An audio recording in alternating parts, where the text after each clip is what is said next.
program for the 18th meeting of the Warsaw International Mechanism Executive Committee. At this time, we now welcome Dr. Paul Desanker, Manager, Response Subdivision and Adaptation, UNFCCC Secretariat. Sir Paul, please. Very much. Afternoon. Before I start, I want to recognize Honorable Secretary Antonio, Honorable Robert Kohe, Vice Chair and Executive Director of Climate Change. Stand before you, speaking on behalf of our Executive Secretary, Simon Steele. A lot of pleasure to welcome you and also to thank the government of the Philippines for hosting us here. Microphone isn't quite working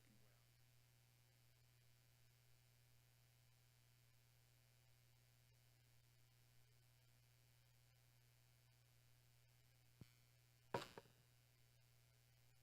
I don't know if this works better, maybe. I thank you again to the government of the Philippines for hosting us here. Organizing a meeting like this or hosting a meeting like this is not trivial matter, and we are really very grateful for the amount of effort that you put into making this a successful meeting. And I'm sure that all my colleagues in the room will join us in thanking you for this great opportunity. So maybe we should get the portable mic.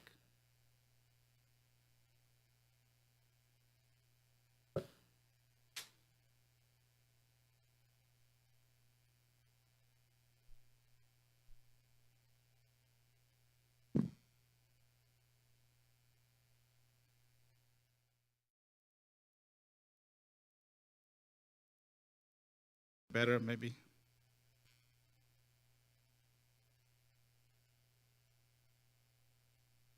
So the Warsaw International Mechanism has catalyzed approaches to respond to loss and damage, and its executive committee, or the XCOM,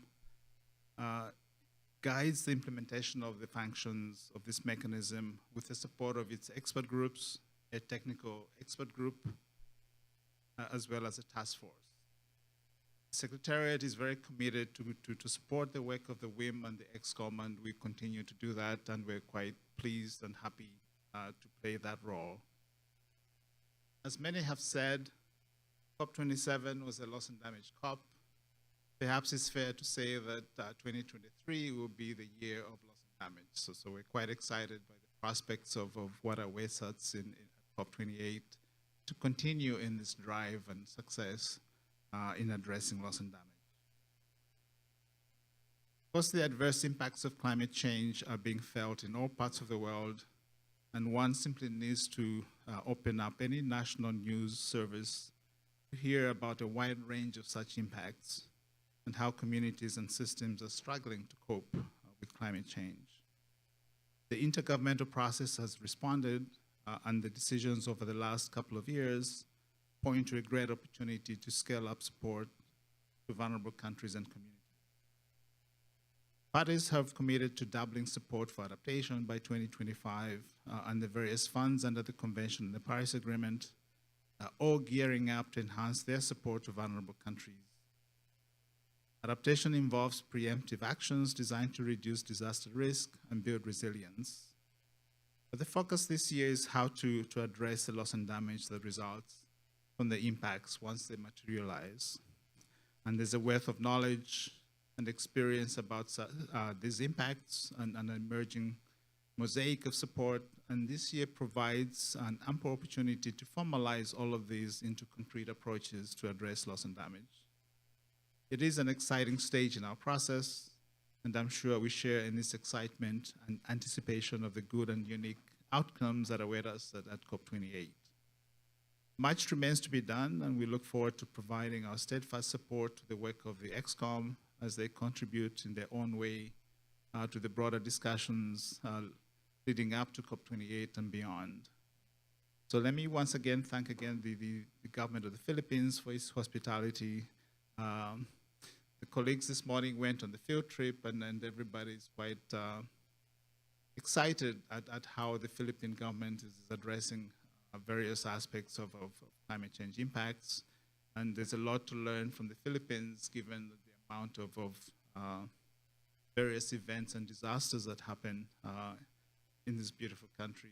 And we hope that we'll build on this experience and lessons as we continue our work in addressing the needs of other countries and regions.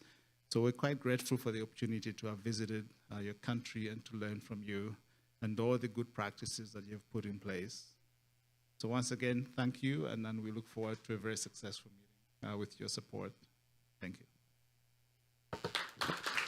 Thank you, Dr. Desanker. At this time, on behalf of the XCOM, Mr. Frode Nygaard from Denmark.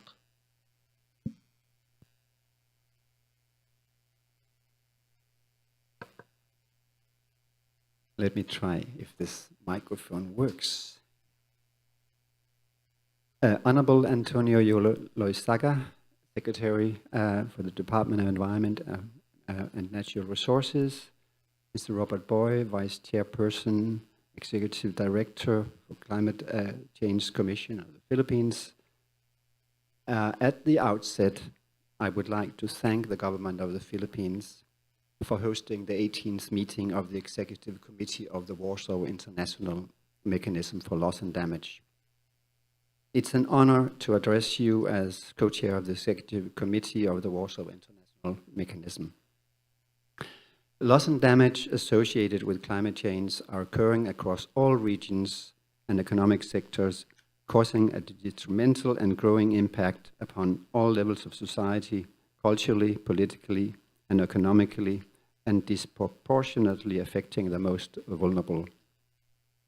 The Warsaw International Mechanism is the main catalyzer under the UNFCCC process for anticipating risks and responding to the loss and damage associated with climate change impacts by enhancing knowledge, action and support, as well as strengthening synergies and coherence of such efforts across a broad range of communities of practice and stakeholders. The Executive Committee guides the implementation of these functions of loss and damage mechanism through a rolling work plan that sets the direction for overall efforts in a 5-year increments.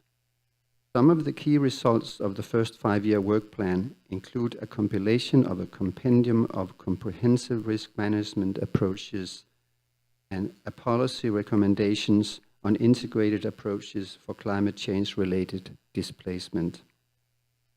The committee also shed light on how countries could utilize risk transfer tools and strategies in the loss and damage context by establishing the Fiji Clearinghouse for Risk Transfer. Last year, the committee developed its second 5-year rolling work plan to define our work for 2023 to 2027. The 18th meeting of the Executive Committee is salient for 3 reasons. First, it's our first meeting since adopting its new work plan. The new work plan focuses on convening technical support needed for developing countries to implement policy responses on the ground. Jointly with our 5-year thematic expert groups, the Executive Committee will develop a series of technical guides to help countries better identify at-risk losses, whether socioeconomic or environmental, and identify relevant approaches for different planning horizons, from immediate disaster relief to mid to long-term recovery, rehabilitation, and reconstruction that leads to resilience. These technical guides will also facilitate countries in accessing available resources for supporting these approaches. The new work plan also contains activities focused on needs assessments at various levels and mainstreaming information on approaches responding to loss and damage in national planning and policy-making processes, thereby increasing the responsiveness of the committee's work needs at various levels. Second, 2023 marks the 10 years since the establishment of the Warsaw International Mechanism. We will commemorate this milestone by showcasing the ongoing practices and learnings, while also using the 10-year mark as a momentum to ramp up its catalytic role to support developing countries in preparing for the scale of climate risks, losses, and damages. XCOM 18 will be the meeting during which we will identify concrete steps for this. And third, it's the first meeting the committee that takes place outside Bonn, and the first in a developing country. This aligns with the new phase where the committee will focus more on demand-drivenness and catalyzing solutions. Being here in the Philippines gives a renewed meaning to the work of the committee, as it brings us closer not only to the climate challenges, as Paul mentioned, as we saw this morning when we went on a field trip, but also provides us with the opportunity to hear firsthand from those at the front line in the country with a vast experience in managing risks and taking novel approaches to losses on the ground that could be championed in a broader context. Let me thank once again the government of the Philippines for its hospitality, and thank you all for joining us here in Manila and online, and wishing us all a successful 18th meeting of the Executive Committee. Thank you, Co-Chair. Our next speaker is the current Secretary of the Department of Environment and Natural Resources and the representative of the President of the Republic of the Philippines to the Climate Change Commission. She was the President of the National Resilience Council, a science and technology-based public-private partnership aimed at the implementation of the Sendai Framework for Disaster Risk Reduction, the Sustainable Development Goals, and the Paris Climate Agreement. Secretary Loizaga also serves on the Science Advisory Board of the Integrated Research on Disaster Risk International Center of Excellence. Prior to her appointment, Secretary Loizaga was the Executive Director of the Manila Observatory from 2007 to 2016 and a trustee of the Ateneo de Manila University from 2007 to 2017. During this period, she was appointed to the Department of Science and Technology's Committee on Space Technology Applications and to the UNESCO National Commission's Committee on Science and Technology. In 2013, she was recognized by the Armed Forces of the Philippines for her contributions to the Philippine military's emergency disaster response operations during Super Typhoon Haiyan. She holds a master's degree in government from Georgetown University and a Bachelor of Arts degree in political science from the Ateneo de Manila University. At COP27, she was the head of the delegation of the Philippines. Secretary Loizaga, please.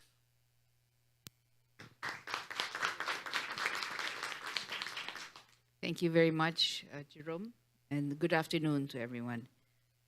Dr. Paul Desanker of the United Nations Framework Convention on Climate Change Secretariat, Mr. Frode Nergard, I hope I pronounced that quite properly, from Denmark, Executive Committee Co-Chair of the Warsaw International Mechanism.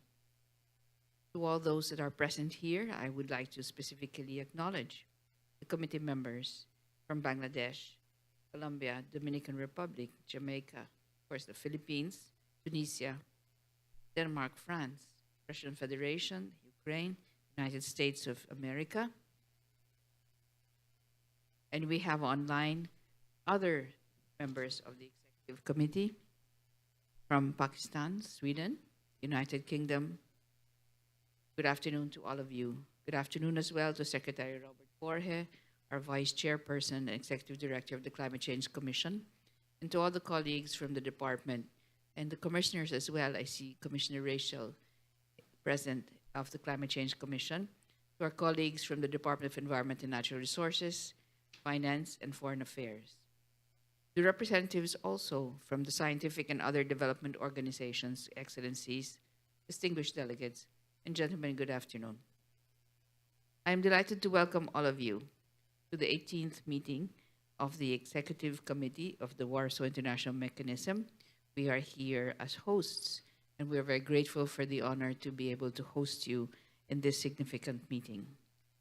We are honored by the invitation of the UNFCCC Secretariat and thank them for holding the 18th meeting here in the Philippines. I note, as has been said, that it's been 10 years since the first agreement was reached on the Warsaw International Mechanism, and this is the first executive committee meeting that will be held outside of Bonn.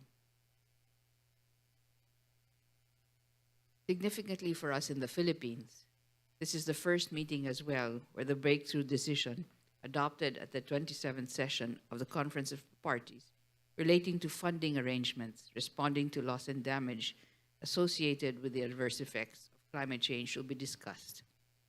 We note it was also during COP27 that the decision regarding the establishing of the institutional arrangements of the Santiago Network was reached. The Philippines is one of the countries that is severely affected by climate change, not just because of its unique geographic location, but also because of its exposure and vulnerability relative to its ecosystems, its human population, as well as its infrastructure. According to the Department of Finance, earthquakes and typhoons, yes, we are a multi-hazard country, on the average, cost us about $3.5 billion a year, which is equivalent to about 1% of our GDP in direct losses to public and private assets. In the next 50 years, the Philippines is projected to have an estimated 40% chance of experiencing losses from natural disasters will exceed $33 billion and a 20% chance of losses that will exceed $53 billion. We should note that the private losses are expected to account for a large amount of the annual total losses. Data from our Office of Civil Defense shows that the annual damage in agriculture amounts to roughly $4.7 billion, to infrastructure another $2.7 billion, and private property of about $1 billion. And these are largely brought about by tropical cyclones and extreme weather events. But going by the findings of the Intergovernmental Panel on Climate Change, the more severe typhoons are clustering in this part of our world. Southeast Asia will be strongly influenced by the Asian monsoons, which will bring significant amounts of rainfall to parts of the region. Unfortunately for the Philippines, the projections are that much of this rainfall will not fall during the dry season, and there will be extremely wet weather during the wet season. Based on the 2022 World Risk Index, the Philippines now tops the ranking with the highest exposure and vulnerability to disaster risk among 193 countries. We've jumped the list. We used to be third and fourth. We are now first. This is despite our country's contribution, which is quite minimal, to the total global greenhouse gas emissions. This meeting is expected to pursue discussions on how to advance actions related to the Santiago Network to catalyze science-informed and demand-driven decision support systems for loss and damage for developing countries. It is especially significant as it starts to discuss the design, arrangement, and operationalization process of the Loss and Damage Fund, details to pursue concrete progress in the generation of actionable data and the flow of financing primarily through the operating entities of the Convention and the Paris Agreement to the urgent funding needs of country parties to avert and reduce potential impacts and to recover quickly from climate-related events and disasters that have really long been awaited. The meeting challenges each country's commitment to work towards an inclusive, participatory, and forward-looking or anticipatory results-based roadmap, transcending our respective national hats. We trust that this 4-day interaction dialogue will produce an urgent, action-oriented, and results-focused 5-year rolling work plan for our people and planet, wherein no community and no ecosystem will be left behind. The Philippines strongly supports urgent actions needed to address both extreme, rapid, and slow onset events. We endorse targeted climate action where poverty and intersecting vulnerabilities actually exist. And this must be substantially considered. Intersectionality of vulnerability is among the phenomena that we actually need to recognize in the demand-driven results that we are expecting. We rally behind COP decisions to realize the loss and damage funding and the operationalization of the Santiago Network so that vulnerable economies will have opportunities to develop and transform, even as they face the challenges of the narrowing windows of climate action due to limited financing. Hosting this XCOM meeting affirms the Philippines' strong commitment and leadership to advance global action on loss and damage based on available best science. We welcome the continued discourse on how to address the impacts of climate hazards more effectively, more efficiently, and in a timely manner. We, however, also urge all countries to move towards evidence-informed and demand-driven preventive actions that would avoid increasing costs of climate events in terms of lives lost and damage to properties and ecosystems. Therefore, while we acknowledge the rolling plans, we wish to also endorse the need to focus on critical outcomes that can be measured and monitored for their effectiveness and timeliness. Ladies and gentlemen, distinguished delegates, this meeting is an opportunity, but it is also, more importantly, a responsibility. This is an opportunity to foster collaboration and forge strategic engagement, but it is also a responsibility to fully take into account the urgent needs of those with the least resources and those that are most vulnerable to the impacts of climate change.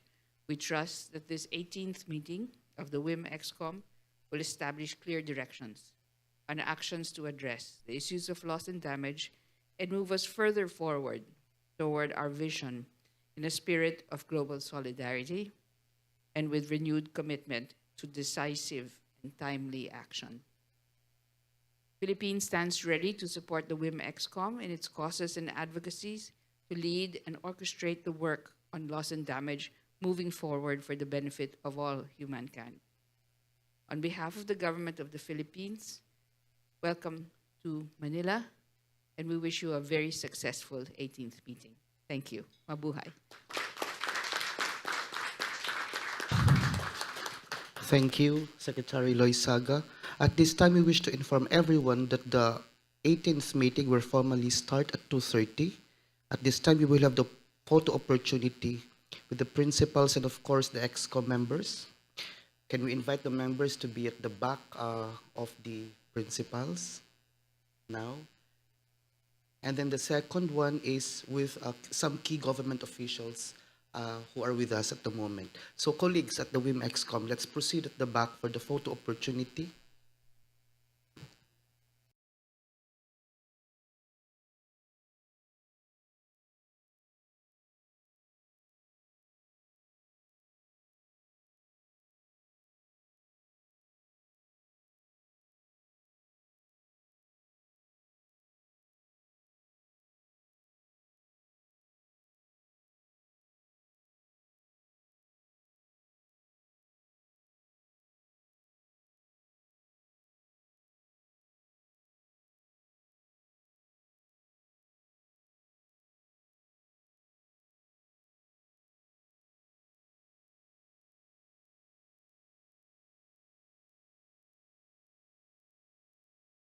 We'll count 1, 2, 3.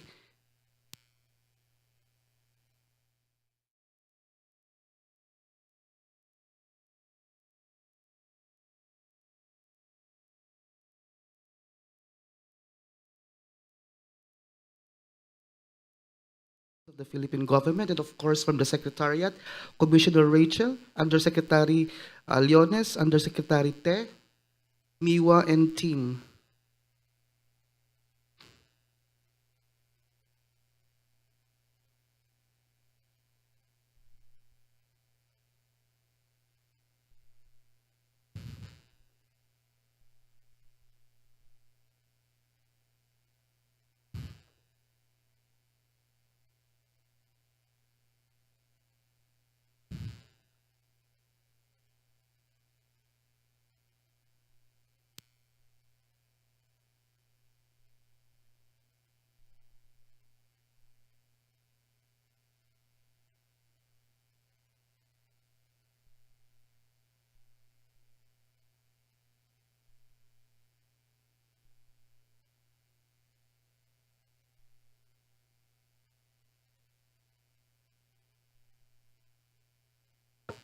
Okay, last.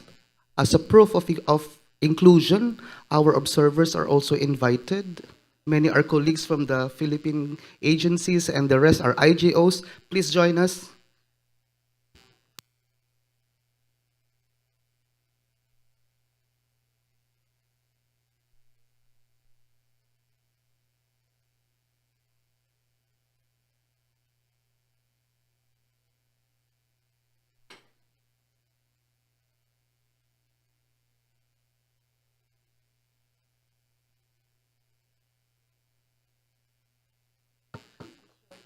Our colleagues from IOM.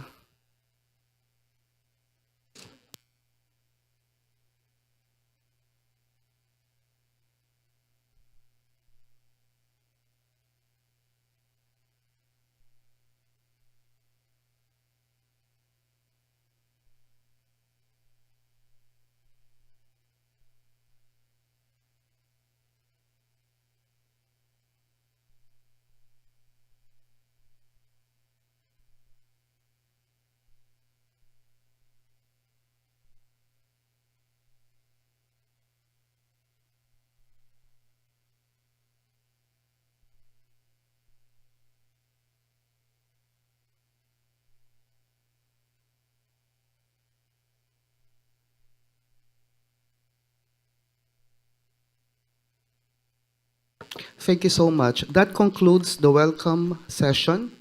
And in 3 minutes, we will officially start XCOM 18 in the Philippines. Thank you so much.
We now declare open the 18th meeting of the Executive Committee of the Warsaw International Mechanism for Loss and Damage. Welcome members and observers. XCOM 18 will take place from 28 February to 3 March 2023 in Manila, Philippines, with a virtual participation facility. We note absent members and those joining remotely. As of 27 February, Nedal has informed us of his absence. Kaisa, Gemma, Stella, Imran, Igor, and Faisal are joining virtually. The Secretariat will update us if more notice is received. Note that since the last meeting, XCOM has been pleased to welcome 3 new members: Ms. Larissa Fletcher from Jamaica, who replaced Ms. Leanne Roper, and Ms. Frederick Eppen and Mr. Rafik Aini from Germany and Tunisia, respectively, who were elected at COP27. May we now invite the new members for a brief self-introduction.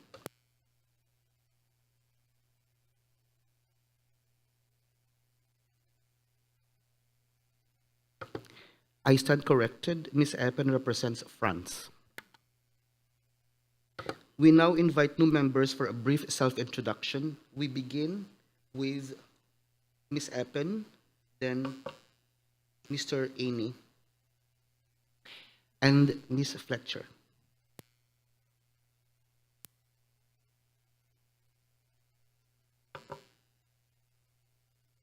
Okay. Hi, everybody. Thank you very much. And let me first express my appreciation on having the 18th meetings here in the Philippines of the WIM XCOM. And even though I'm coming from Bonn, the Philippines hosting this meeting, I think, is quite a good sign to the international community. And there could have been not a better introduction to this meeting than having our field trip in the morning to Makima city, and having a chat with the people on the ground who experience loss and damage and work on it to minimize and address it on a daily basis. So thank you very much for this scene setting in the morning. Yeah, I'm very happy to support from now on the WIM XCOM, the members, and the 5 working groups. Thank you very much. Thank you, Ms. Eppen. Mr. Aini. Good morning, colleagues. Happy to be here in Manila. I am from Tunisia. I am from Ministry of Agriculture, Water Resources and Fisheries. I am senior engineer of rural engineering, water and forest. I am a director of the Water Prospective Planning Unit and in charge of elaboration of our long-term strategy on water. I am a member of National Designated Authority of the Green Climate Fund in my country, and I am lead coordinator of African group negotiators on issues related to agriculture. Thank you very much. Thank you. Ms. Fletcher. Thank you. Hi, everyone. My name is Larissa Fletcher. I'm from Jamaica, and I'd like to echo the sentiments of those who have already spoken to express appreciation for the Philippines hosting us for this very important meeting. I'm here to build on the work of my colleague, Leanne Roper, and I'm looking forward to working with everyone. Thank you. Thank you. We note that Mr. Penehuro Lefale from New Zealand resigned effective 8 February 2023, and the constituency has not yet nominated a new member.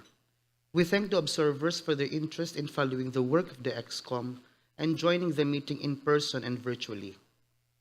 We note that a total of 138 observers registered, of which 53 are registered for in-person participation.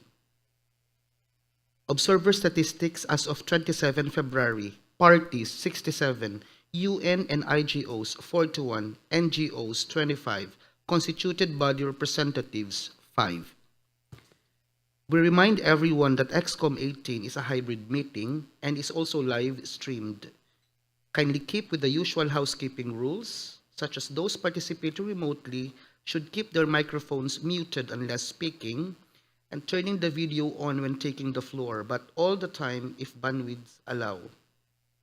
We recall that the XCOM rules of procedure provide that the official meetings of the XCOM are open to observers unless otherwise decided by the XCOM. Observer inputs are welcome throughout the meeting and invited to join breakout group discussions should XCOM establish such. Under substantive agenda items, after the XCOM members have exchanged views, the co-chairs will also open the floor for observers to the extent possible within the allocated time slot for each item. If observers choose to make oral interventions, they are encouraged to speak as a group rather than individually. This will enable us to hear from as many voices as possible. They can also share relevant inputs via the chat window. The schedule of work and links for the relevant documents are available on the XCOM 18 webpage to help observers plan their inputs. 2 rooms are made available for XCOM 18. This is room Chantara, and depending on the day, one of the 2 adjacent rooms, Isari and Marala, is available for breakup group discussion. Lunch will also be served in the breakup room. We will now go to agenda item number 2, adoption of the agenda. We refer to document XCOM/2023/18/1, which contains the provisional agenda and annotations for XCOM 18. It's being proposed that the agenda be adopted as contained in document XCOM/2023/18/1.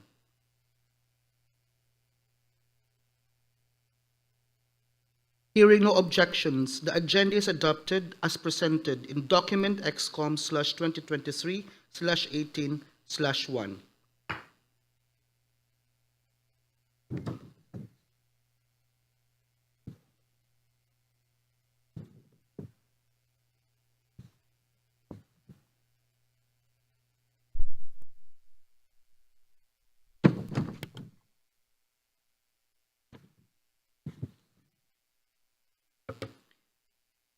We will now go to agenda item 3, election of new co-chairs. Recall that pursuant to decision 2/CP20, the XCOM elects its co-chairs to serve for a term of 1 year, with one being a member from an Annex 1 party and the other being a member from a non-Annex 1 party. The floor is now open to hear from members on the outcomes of consultations in their respective groups.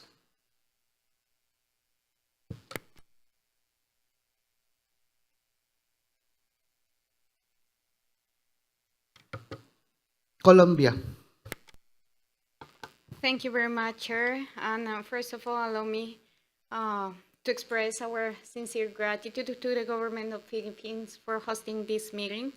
Also for the fight trip, which was very interesting for us, and to realize that we are all facing losses and damages at national level.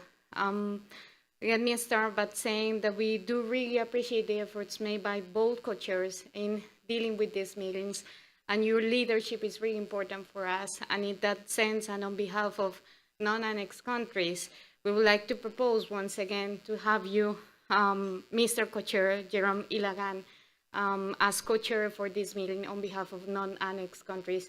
And we do really appreciate the efforts that you made, that you have been doing during many years, supporting us in this important process. Thank you very much.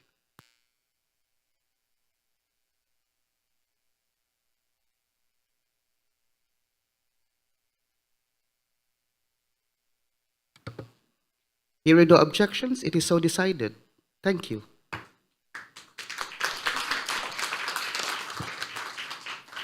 From Annex 1 parties.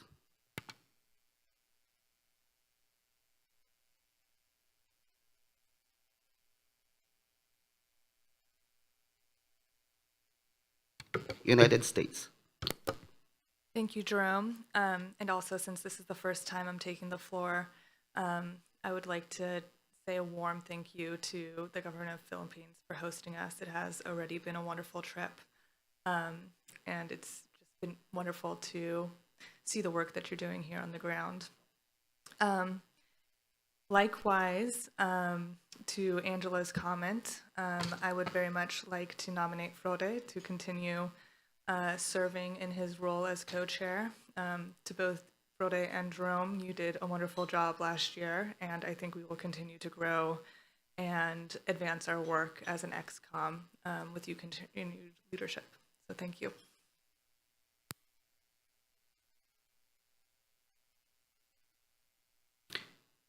Hearing no objections, it's so decided. Co-chair. Thank you. Thank you for the confidence. Thank you.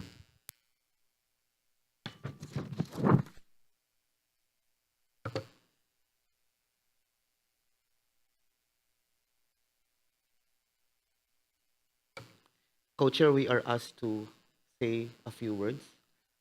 For non-Annex 1 parties, thank you for the renewed trust, and we do not negotiate on our own borders. I mean, we speak as humankind, and that's the same message we extend to our colleagues from Annex 1.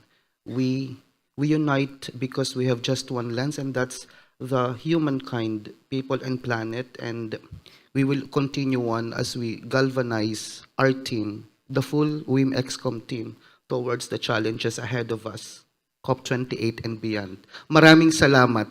Co-chair.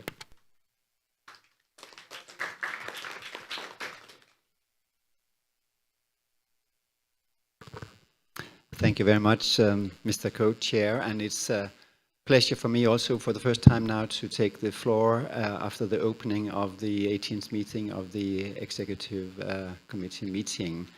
And again, I'm very pleased to be here in Manila in the Philippines for the first time, and to experience also, as we did this morning, how loss and damage is affecting vulnerable communities in this country and how you are addressing these challenges. Other than that, I would just like to say again that I'm honored and privileged that you have confidence in me, continuing in the role as co-chairing of this important body. And I do think it is an important body, and we have important work ahead of us, as we've had in the past, but not least now, based on important decision taken at COP27.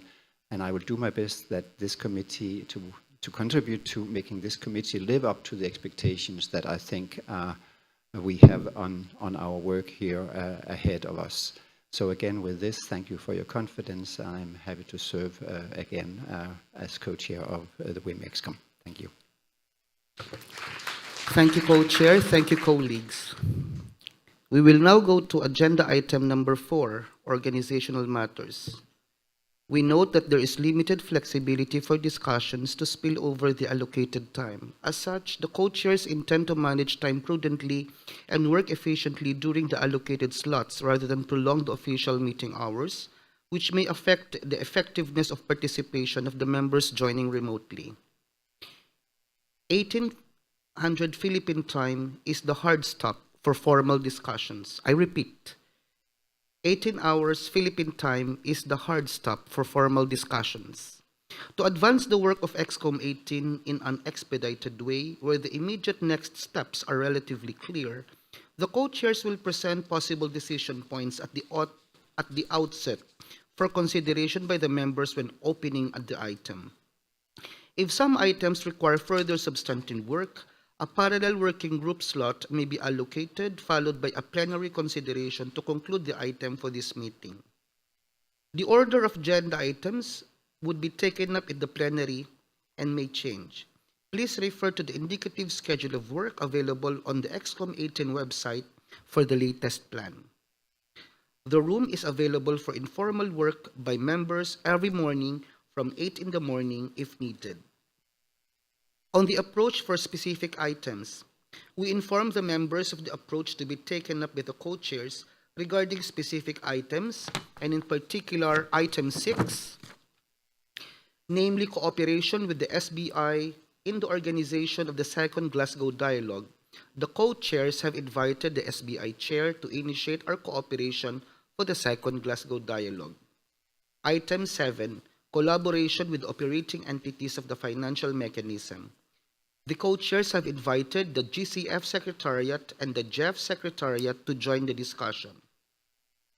Item 14, namely, how the latest climate science can inform policy making relevant to averting, minimizing, and addressing loss and damage, the co-chairs have invited, first, Tebteba, to brief the committee on how indigenous communities in the Philippines are responding to climate change-related losses experienced on the ground.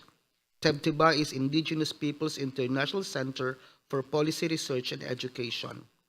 And the other is the World Bank, to brief the committee on how a risk-layered approach can optimize disaster risk financing and help incentivize climate actions. On updating champions' assignments, due to membership changes, the XCOM needs to update the champions designation to different expert groups. During the all-member meeting yesterday, members had the chance to express or reconfirm their interest in serving as champion members of expert groups, intersessional groups, or liaison members. As a decision point, the co-chairs propose that XCOM decides to designate its members as follows. We request the Secretariat to project the slides on the screen.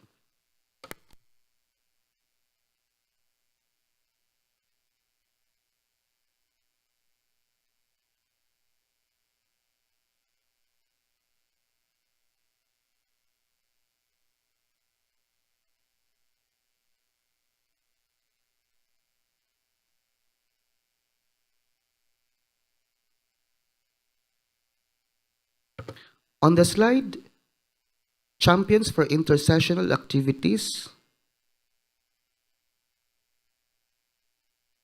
to cover 2023 outreach event, 10-year anniversary commemoration of the WIM, cooperation with the SBI on the Glasgow Dialogue, and working methods of the XCOM. And then the slide for liaison members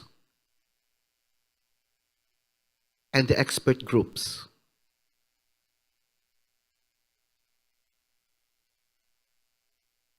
Hearing no objections, it is so decided.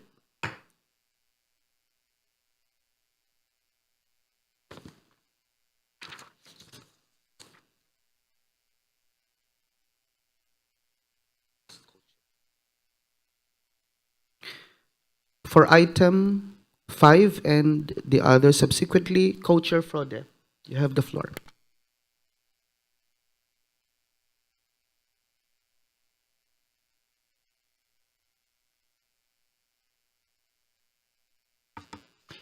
Thank you, Mr. Co-Chair. We will now turn to the fifth agenda item, matters relating to the Santiago Network.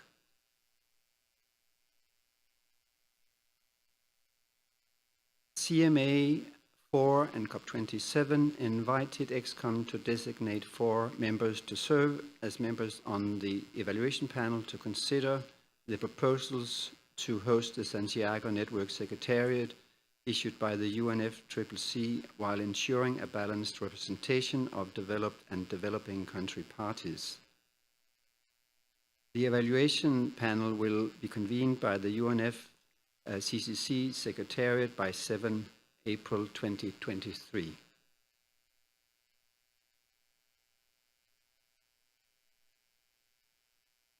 At the informal meeting held by members of the Executive Committee yesterday, ahead of the formal meeting that started today, 4 members volunteered to serve on the panel. And can I ask the Secretariat to project the slide with the 4 names of those that volunteered yesterday?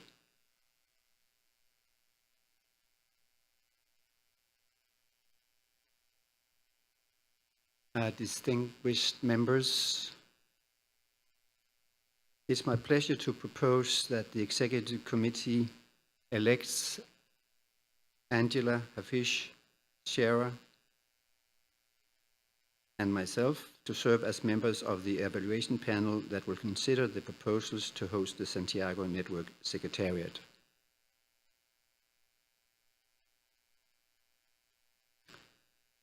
Hearing no objections, it's so decided. I wish to congratulate Angela, Hafish, Shara, myself, and wish us success in selecting the host of the Santiago Network. This task is of crucial importance for catalyzing the necessary technical assistance for implementing relevant approaches in an effective and demand-driven manner.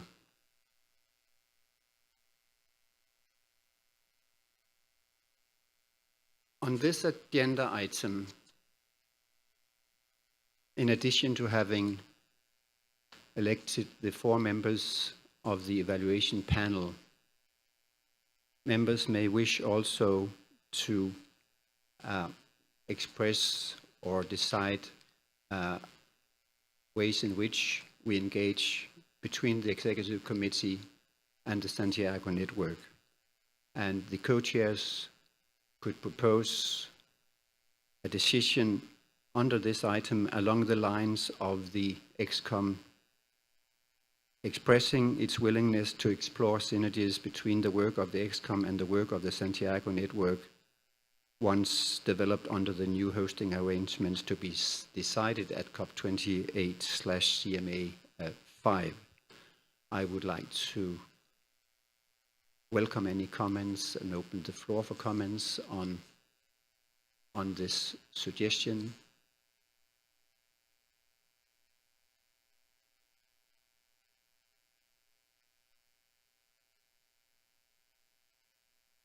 Sarah, please.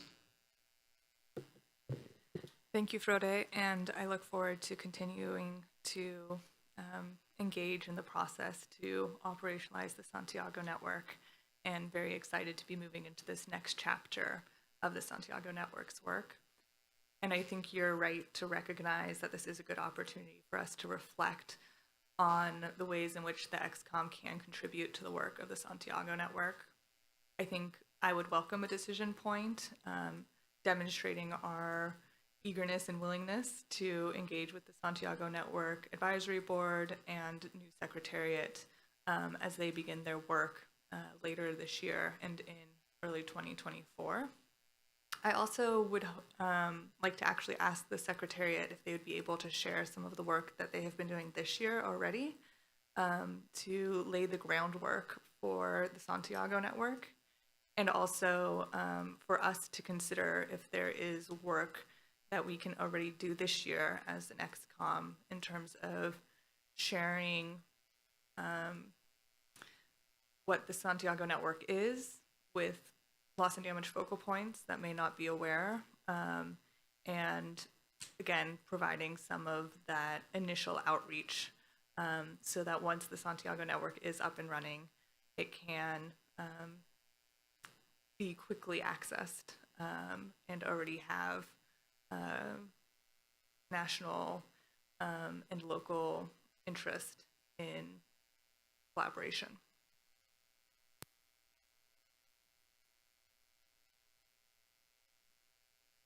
Thank you for that, share and support for the proposal to have a decision point coming out of this agenda item. Any further views? I have virtually with us Kajsa, the floor is yours.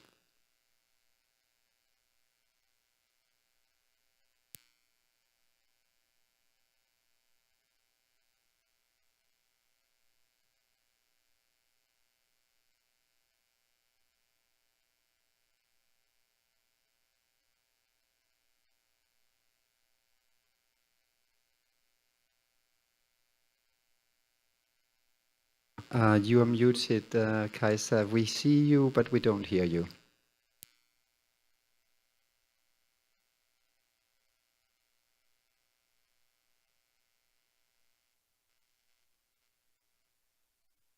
You're still muted.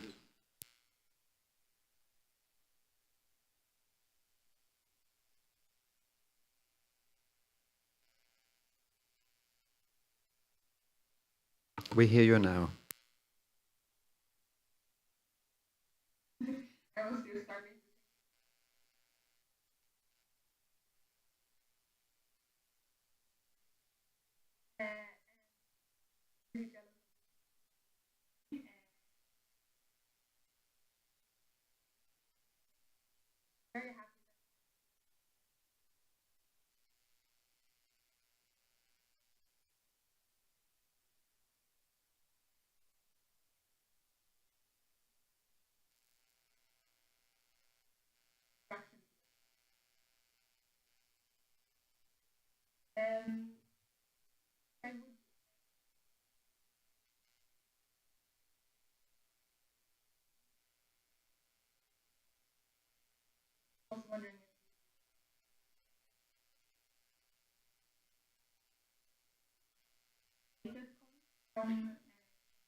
Thank you for that, Kajsa, that input to a decision point that could express the XCOM's willingness to explore synergies between our committee and the work of the Santiago Network, including its secretariat and its advisory board, subject to the decision at COP 28/CMA 5, potentially also adding, as you mentioned, planning meetings back to back, I think I heard you suggesting. So we could probably capture that, and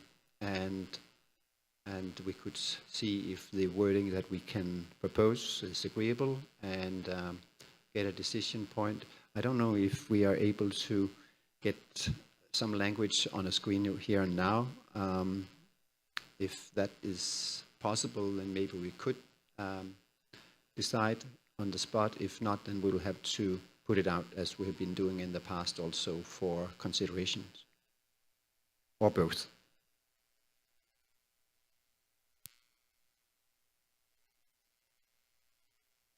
Hafiz, please. Thank you, Co-Chair. Good afternoon, colleagues.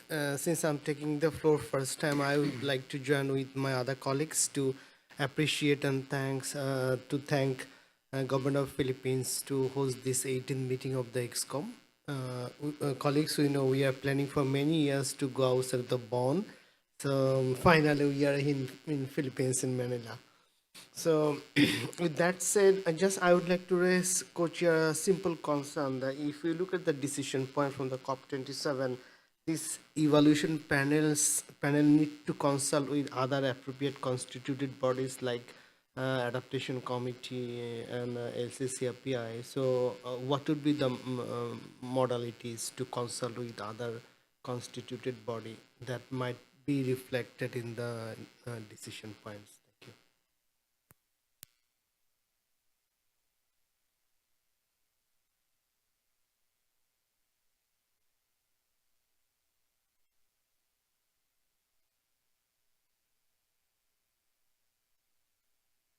Sierra, please. Thank you, Frode, and I was just going to request if the Secretariat could have an opportunity to respond to my and Kaisa's questions. Thank you.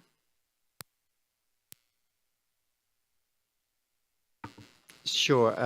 We hear you. We hear questions addressed to the Secretariat. I'm going to turn to the Secretariat in a short while. I believe that maybe some of these business related to the Santiago Network is handled by colleagues in the Secretariat that may not be here with us today, but we can hear from the Secretariat on that. And also maybe on the status of the two other constituted bodies appointing its members. So let me with this ask if the Secretariat has any comments on this.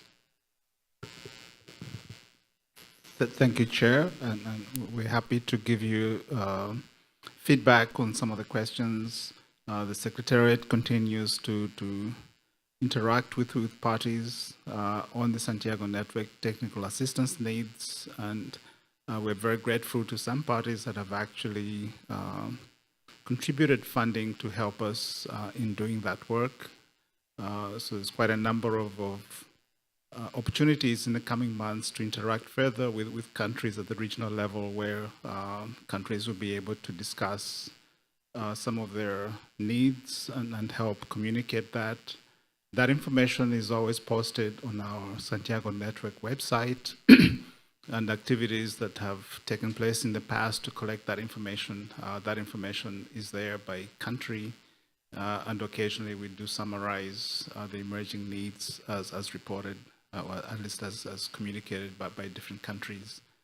So we welcome, of course, any synergy with the work of the XCOM. We support the XCOM, and we're quite familiar with some of the good products that are coming out. So I think that there's a lot of room for more of that, and the needs that will emerge, will continue to communicate with you and see how you can best address those up until next year when the new Secretariat is appointed and so forth. Thank you, Chair. Co-Chair. Thank you for that, Paul. I think we should maybe see if we could get back to language on a decision so that we might be able to address it now while we are under this agenda item, and then before we move on to the next one. We have a timeline this afternoon to stick to, so let's see if we can. Is the Secretariat ready to share with us maybe language that reflects comments made here on the screen?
So we're just ensuring we have the techniques around this on the screen here. I hope you can see language now projected on the screen.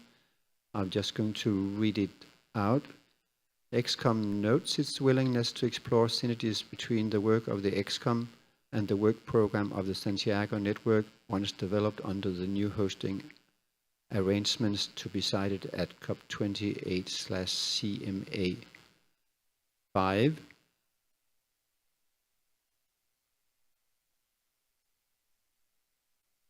Possibly adding to that and encouraged the committee, encouraged the meetings of the committee and the Santiago Network Advisory Board to be arranged in conjunction with each other, something to that effect.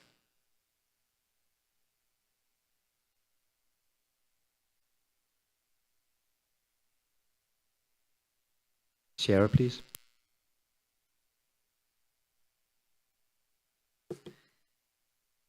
Thank you, Frode. I think that Kaisa's point was that the decision from Sharm already indicated that we should seek where possible to have conjoined meetings. So I'm not sure how useful it is necessarily in our decision points to reiterate that. And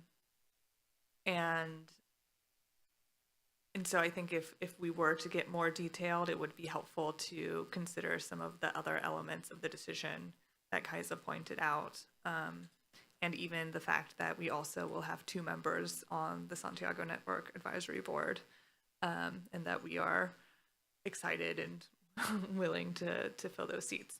The other maybe more minor nitpicky comment is I hope that we can also be more even proactive than just our willingness, but even our readiness to engage. I know that is a small difference, but I think it is important to really communicate that we stand ready to work with the Santiago Network.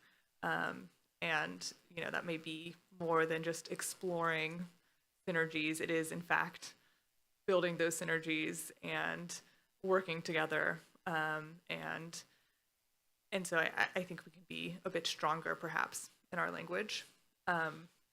So those are just 2 reactions. And thank you also, Paul, for pointing us to the Santiago Network website. I think some of the information there about the country pages is quite interesting, and I hope also to see some more recent information around those workshops you mentioned, and also the technical assistance that the Secretariat has helped facilitate.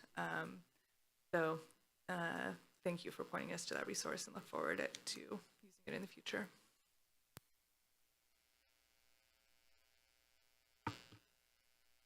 Thank you for that. Let me turn to, maybe if that, but Kaisa, you're the next, so you can come in and you can explain again. Maybe the last part is then redundant, at least I hear you share, and maybe also to, in the first sentence, to include the readiness to engage notion, Shara, in that sentence, along with willingness to explore, so I think we can capture that. Kaisa, the floor is yours. No, thank you for giving me the floor.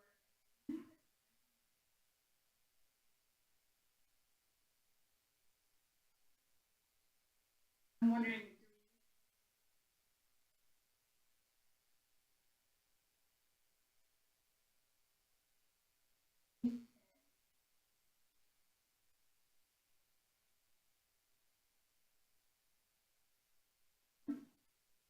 and then I posted in the chat quite a long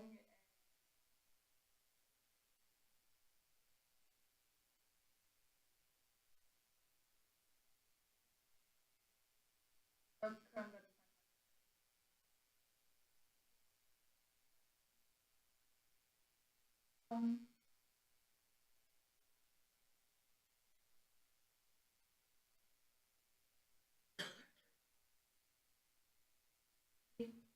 Very welcome.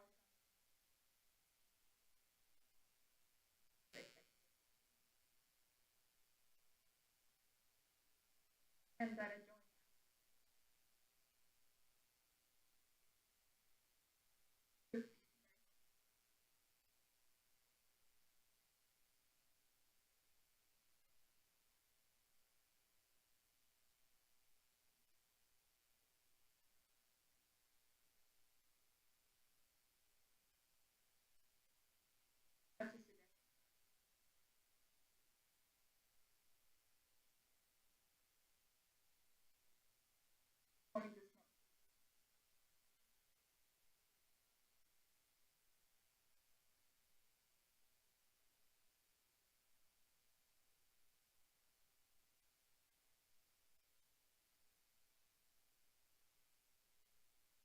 Thank you for that, Kaiser, and also for your offer to maybe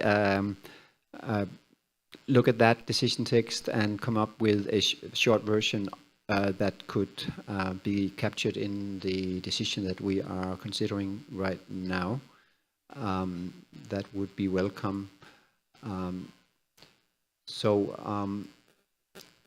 We have for under the next agenda item, we have the SBI chair with us at 3:30. So I'm just conscious that we should be ready for that. So I don't know if we need to come back to this language, subject to also, Kaiser, maybe your suggestion, because it might not be possible, and I think we should maybe soon turn to the next agenda item. But I'm in your hands if you'd like to give it a go again before we move on. Angela, please. Thank you very much, Co-Chair, and thanks, guys and colleagues, for the comments. I'm totally agree with most of them. Perhaps just to highlight that we need to go into detail and look at again the decision points, just to reflect on it, but just to highlight on the meetings, and if I'm not wrong, in the decision we have, the advisory board shall meet at least twice a year in connection with the meetings of the executive committee, but it doesn't mean that we need to have those meetings in conjunction, and we need to be flexible to adjust the number of meetings to suit its needs of the advisory board. So just to keep in mind that if there is a need to have an additional meetings, we need to leave the door open according to the decision, because we cannot solve everything, perhaps at some point, in conjunction with the XCOM meeting. So just to keep it broad according to the decision, and I think that is necessary to remind us that if we need additional meetings in the advisory board, we can have it. And finally, perhaps just to highlight from my side that it's important to have, or perhaps to add as part of the decision points, that we, as XCOM, we are willing to provide guidance on the effective implementation of the functions of the Santiago Network. We need to discuss the criteria. We are part of the board, so it could be really useful that we will have, I don't know if we will have additional time in this meeting, but perhaps for the next XCOM meeting to have a discussion in terms of how to provide inputs for the criteria, for the, guidelines, procedures, and the development of the Santiago Network Secretariat. Thank you so much.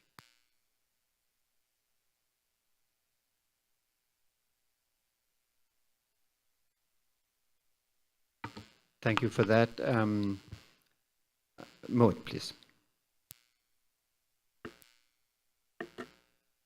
Thank you very much. And since it's the first time I take the floor, I wish to express my gratitude for the government of Philippines for hosting us here. Thank you very much.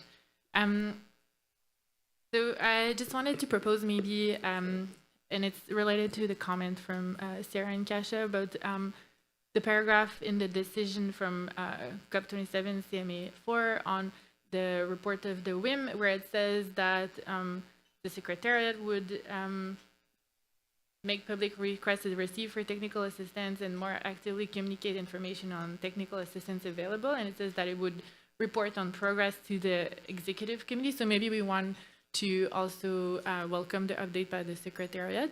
And we could also encourage the Secretariat to publish the information as soon as possible on the Santiago Network website, because right now, if you look at it, there's no information, and some of the pages have not been updated since 2021. So it would be really helpful if we can have that information as soon as possible. Thank you for those suggestions.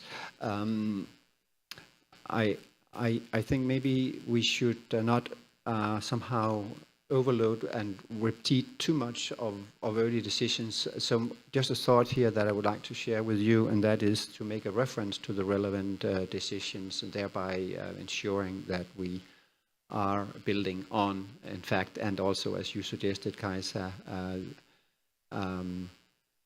thereby showing that we have read the decision, we are aware of the decision. So that would potentially translate into a reference to the effect that we could insert in accordance with decision 11 CMA4 and decision 11 CP27. That, I guess those are the two decisions that we are referring to here. We could maybe reflect that in the decision points rather than repeat all the text. So I think we are probably relatively close to something that reflects comments made, and that's all. You have been quick. Thank you, Secretariat, to insert that. Let's just briefly consider what's on the screen and see if we should be able to move on with this as a decision here under this item. And if we are not, then I guess we would leave it and we can circulate it as we've been doing and then consider. But let me just see if there is appetite to move ahead based on a decision on the text as it stands on the screen right now. Shara, please. Thank you, Frode, and apologies for coming back in.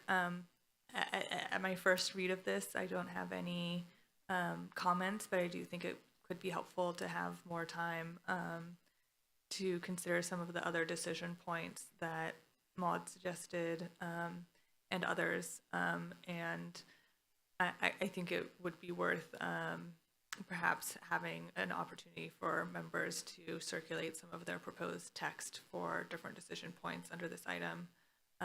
Because I don't think this text on the screen captures our full discussion. But I also recognize that we need to move to our next agenda item, so perhaps we can hold this for now and come back to it at the end of the meeting when we're taking our decision points. Thank you for that, Shara. And let's move forward along that line so that we have time to consider if there are elements that we have not fully captured from the discussion right now. And thereby also allowing us to be in time. We have 7 minutes before our SBI chair will be with us. And before we move on to the next agenda item, and we will circulate, we'll ensure that that text that you saw on the screen can be circulated for consideration, and we would request you to consider it by say 2 p.m. tomorrow or something like that. But what I'd like to do now, before we move on, I'd just like to open the floor and see if there are any comments from our observers present in the room or joining us virtually on this agenda item 5 on matters related to the Santiago Network.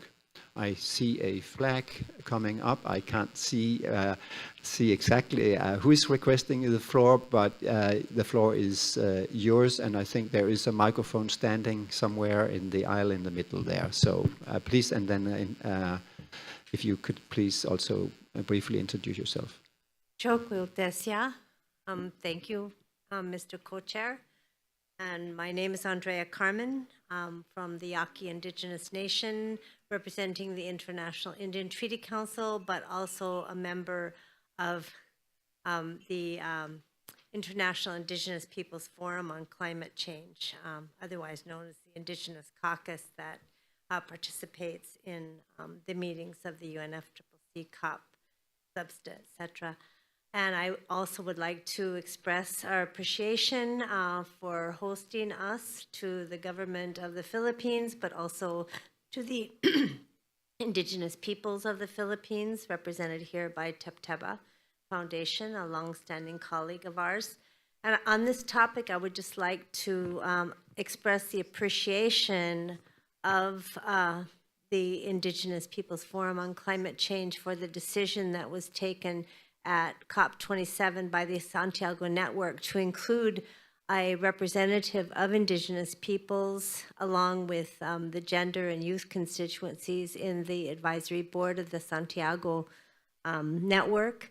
And we appreciate this recognition of the specific and unique expertise of Indigenous peoples from all the regions of the world in terms of the mandate and functioning of the Santiago Network, and we look forward to engaging in this process. I think this was a very important milestone in advance of recognition of the expertise of Indigenous peoples in this regard, and I would just like to note that with appreciation. Chokwel Tesia. Thank you very much for your intervention and your kind words also. With that, again, I would like to turn as soon as possible to the next agenda item. Are there further Philippines, please?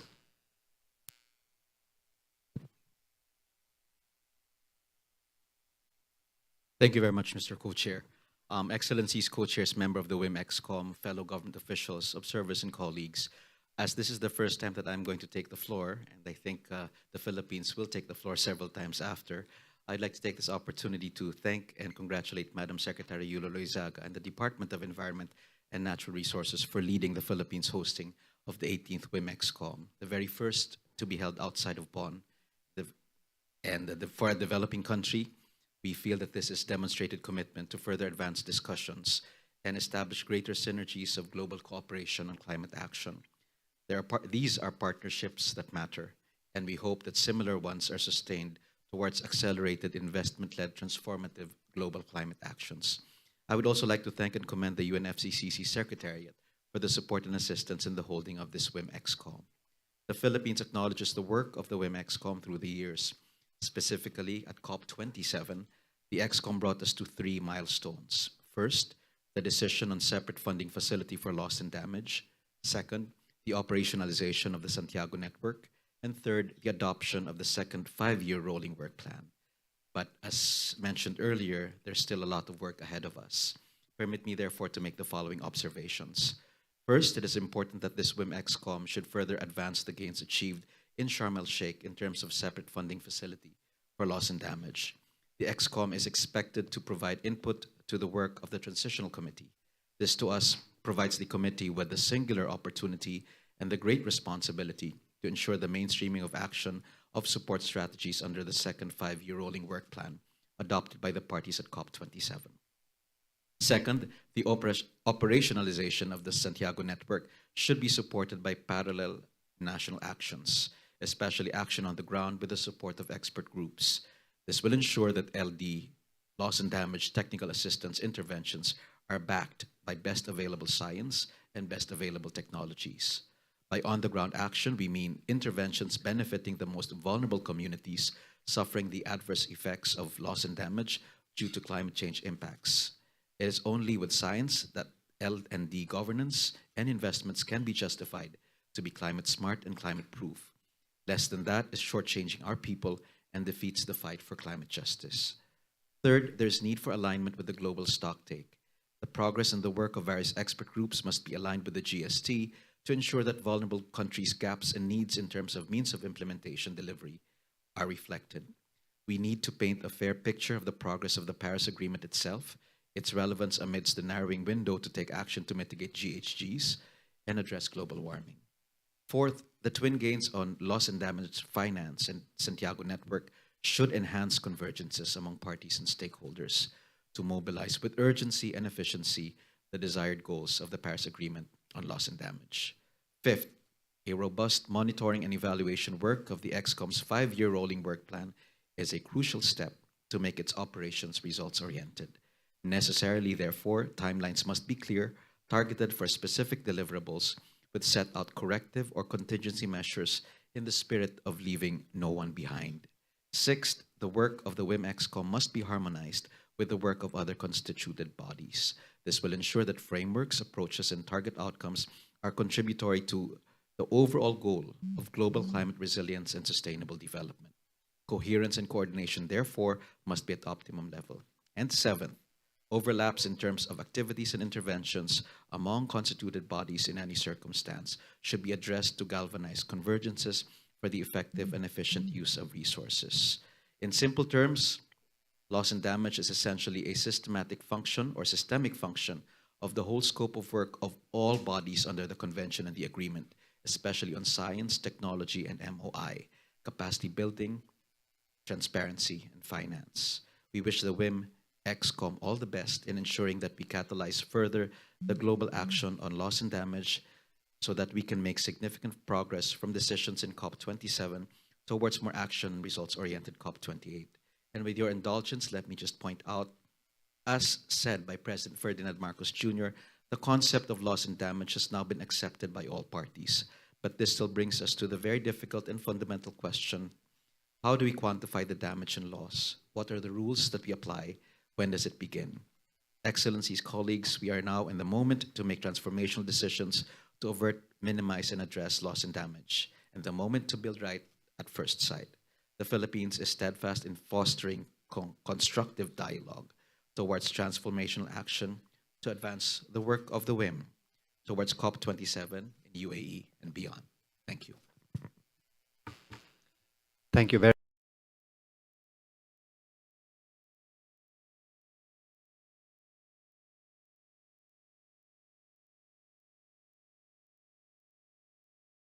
18. With that, and there will be ample opportunity for you and other observers, I'm sure, to intervene as we progress during this meeting to our other items on our agenda, so you're welcome to do so. And with that, I would like to move on, since we are having with us for the next agenda item the SBI chair, who I think is ready to join us any time. So I'll just introduce this agenda item, and then we will proceed, and also following our engagement with the SBI chair, I would also turn to the champions that have been working and are working indeed with our engagement with the SBI chair on the next Glasgow dialogue. COP26 established the Glasgow dialogue between the parties, relevant organizations and stakeholders to discuss the arrangements for the funding of activities to avert, minimize and address loss and damage associated with the adverse impacts of climate change, to take place each year at the first session of the SBI until it is concluded at its 60th session in June 2024, and requested the SBI to organize the Glasgow dialogue in cooperation with the XCOM. The first Glasgow dialogue took place between 7 and 11 June 2021. XCOM cooperated with the SBI chair in organizing the dialogue, including providing guiding questions and a possible list of speakers. COP27 and CMA4 provided further guidance on the second Glasgow dialogue, and that it should focus on the operationalization of the new funding arrangements and fund, as well as on maximizing support from existing funding arrangements relevant for inter alia, responding to economic and non-economic losses, slow onset events and extreme weather events. The decisions also provided a link to the formal process by deciding that the discussions of the dialogue are to inform the work of the Transitional Committee for operationalizing the loss and damage funding arrangement and the fund. They have also mandated a summary report to be prepared by the SBI chair. XCOM 17 in September 2022 established a group of champions to lead the XCOM's work in relation to the Glasgow dialogue. In this slot, the co-chairs have invited the SBI chair to start considering how XCOM can be helpful in organizing the second dialogue. And therefore, I'm pleased that we have with us Mr. Nabil Munir, new SBI chair, with us for this session. And I would like to turn to you, Mr. Munir, for sharing with us your thoughts on the engagement with you in preparing the second Glasgow. So, assuming you are with us, hoping you are with us, I would like to welcome you again.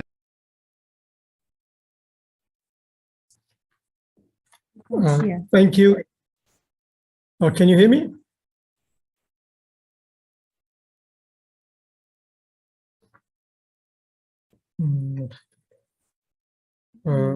Can you hear me? The moment you went on the... You can be heard online at least.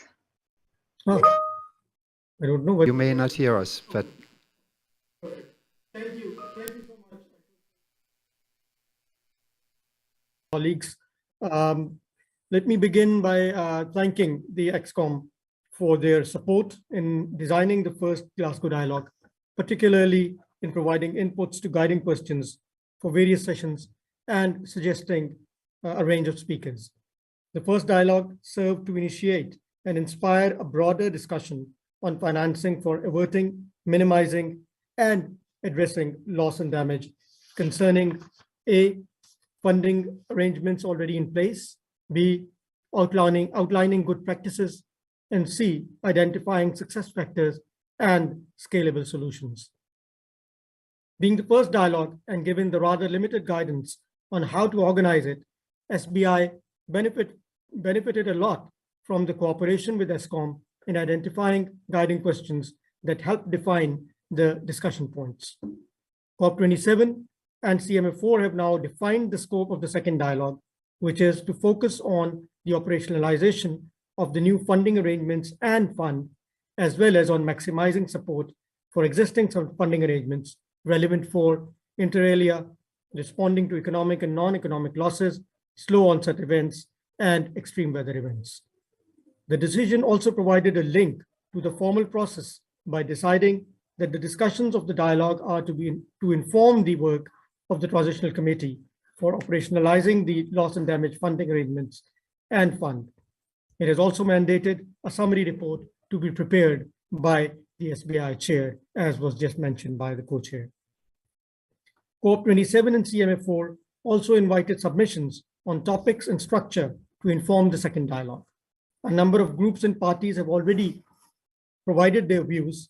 However, submissions seem to be still coming in. The Transitional Committee will meet for the first time, hopefully at the end of March. The report of the second dialogue will be one of the several broader discussions to inform the work of the Transitional Committee. To that end, I will refrain from locking out planning paths for the second dialogue at this stage before having a more comprehensive understanding of the views of party and non-party stakeholders, as well as the plans of the Transitional Committee. What I can assure you is that at this point is that due consideration will be given to avoid overlap and loss and damage, overlap with loss and damage discussions and events directly related to LND in scheduling the second dialogue. Since parties welcomed the format, which was a combination of the plenary and parallel small group settings, and the duration, which was 9 hours over 3 days of the first dialogue, a similar approach will be considered for the second dialogue, though details are yet to be confirmed. I would like to once again express my sincere gratitude and appreciation for the XCOM's willingness to continue cooperating with the SBI on the dialogue. I would suggest that we keep our doors open for interaction later in April in the lead up to the SBI 58. Meanwhile, I would welcome any broad insights from the ESCOM on what could be a useful approach for the second dialogue. Thank you. Thank you very much, Mr. Munir, for sharing your thoughts, realizing they are probably of a preliminary nature, but again, we're very pleased to have you with us here for our XCOM meeting, and also allowing us to start our early considerations of engaging with you in preparing the second Glasgow dialogue. So with that, I'd like to open the floor for members to offer their comments and views, and potentially also any questions for our SBI chair being with us, at least I believe for the next maybe 15-20 minutes or so. So Kaisa, I believe, I can't see your hand, but I'm told you have a hand raised. So Kaisa, the floor is yours. Thank you very much. And thank you very much for the question. I'm taking the floor to speak a bit for the XCOM. An initial meeting yesterday. Now I'm hearing an echo. I hope, yeah, now it's gone. Thank you. So I just wanted, for the benefit of our new members and observers, recap quickly how we collaborated with the SBI chair last year. So we nominated 4 champions from the XCOM that worked on a document. I think it was a 2 to 3 page document where we suggested guiding questions for the Glasgow dialogue. We suggested potential speakers for the Glasgow dialogue, as well as the structure of the Glasgow dialogue and how the meeting could be taken forward. We then had a meeting with the SBI chair to discuss this proposal, where the SBI chair indeed took the guiding question exactly as they were proposed by the XCOM. And many of the speakers that were suggested were also invited to the Glasgow dialogue. So that's the approach we had last year. And we also had quite a short timeline that year because the XCOM meeting was much later in the spring. So a reflection that we made in the XCOM afterwards was that we wanted to start the work earlier together with the SBI chair to make sure that we can also gather input from the full XCOM and not only from the champions in this work. We then, after the Glasgow dialogue was held, had the SBI chair coming to our following XCOM meeting to give a report back and reflection on the collaboration between the XCOM and the SBI chair. So building on the collaboration last year, we would like to collaborate in a similar manner this year as well. We would love to be able to provide input that you find useful for the Glasgow dialogue, for example, around guiding questions, potential speakers, also structure, while we do agree with you that the structure was much appreciated last year. But also it could be input on for background papers and information useful, for example, from the WIM XCOM, as well as topics and themes, building, of course, on what's in the decision and what parties are submitting as proposals. But also, in our very initial discussions, we discussed it could be relevant to provide some input on elements for the summary report in a general term. So that's just some initial thinking of input that we could provide in our collaboration. I think it was a good practice to have a meeting between the champions and the SBI chair closer to the Glasgow dialogue, and would appreciate to have that once again. And also for you to join us at our next XCOM meeting, reflecting on the collaboration and discuss how we can improve the collaboration even further for the last Glasgow dialogue the year to come. So that's a short recap from the collaboration last year for the benefit of new members and observers. We did also prepare some questions from the champions that we would like to ask you. So I have 5 questions here for you, but then I'm happy for other XCOM members to also come in and add their questions, of course.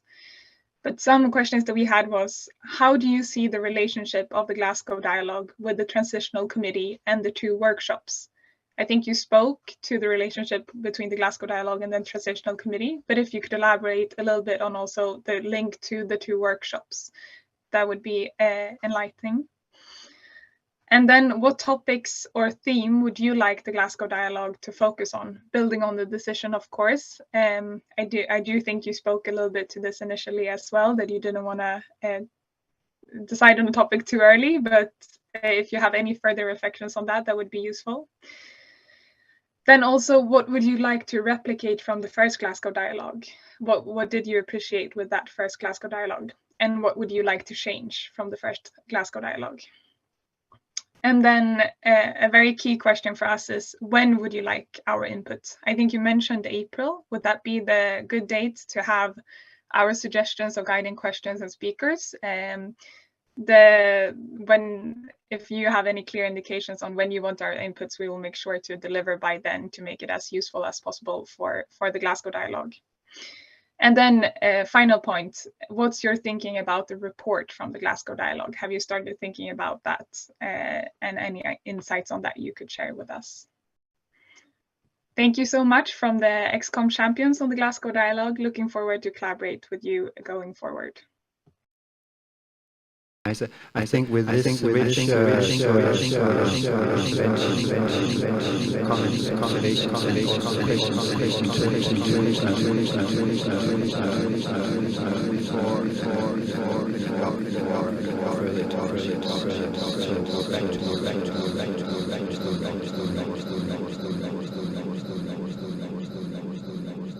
Munir, I'm not pronouncing your name properly, Munir. If you're with us, offering your comments to the questions raised by Kaiser, please.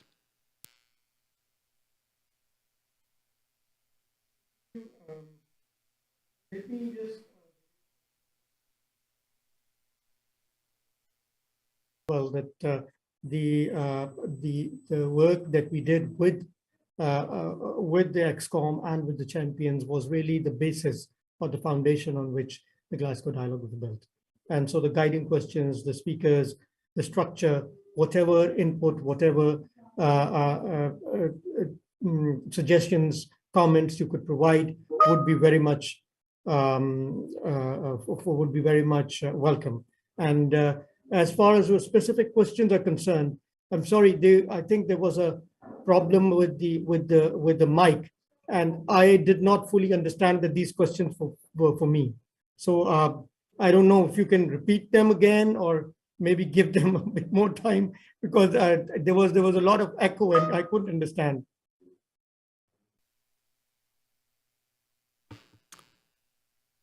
Over to you, Kaiser, if you're able to summarize the 5 questions again. I am also struggling. I can also post them. So the relationship between, now I'm hearing the echo again. The relationship between the Glasgow Dialogue, the Transitional Committee, and the workshops. If there's any topic or theme you already have in mind that you would like the Glasgow Dialogue to focus on, in addition to what is decided by the decision. What do you want to replicate from the first Glasgow Dialogue, and what would you like to be different? When would you like the input from the WIM XCOM? And what are you thinking around the report of the Glasgow Dialogue so far? Thank you.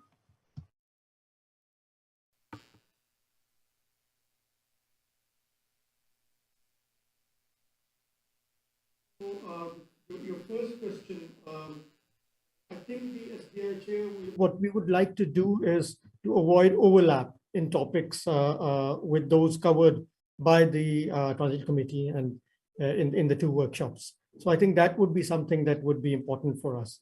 As far as the relationship between the Glasgow Dialogue and the Transitional Committee and the workshops, I think the Transitional Committee is the one that is supposed to get the inputs.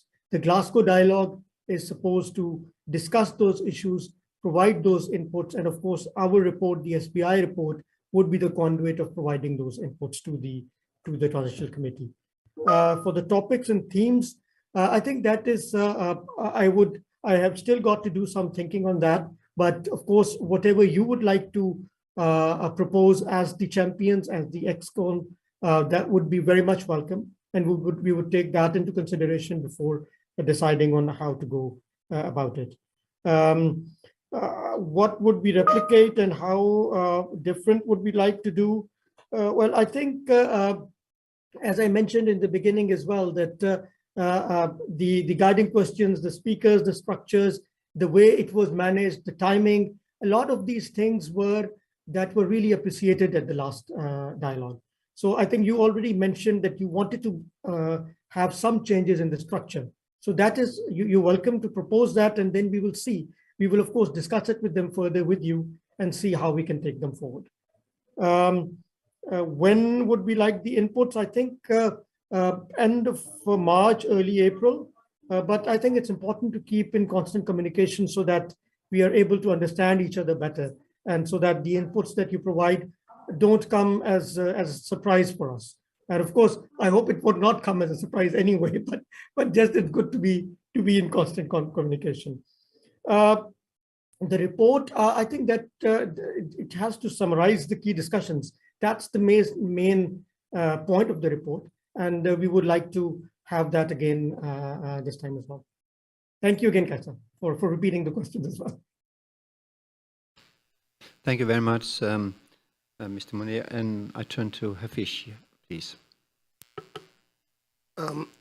Thank you, Co-Chair, and I would like to congratulate Ambassador Munir for his new appointment as SBI Chair, and we are very much looking forward to work with you throughout the year.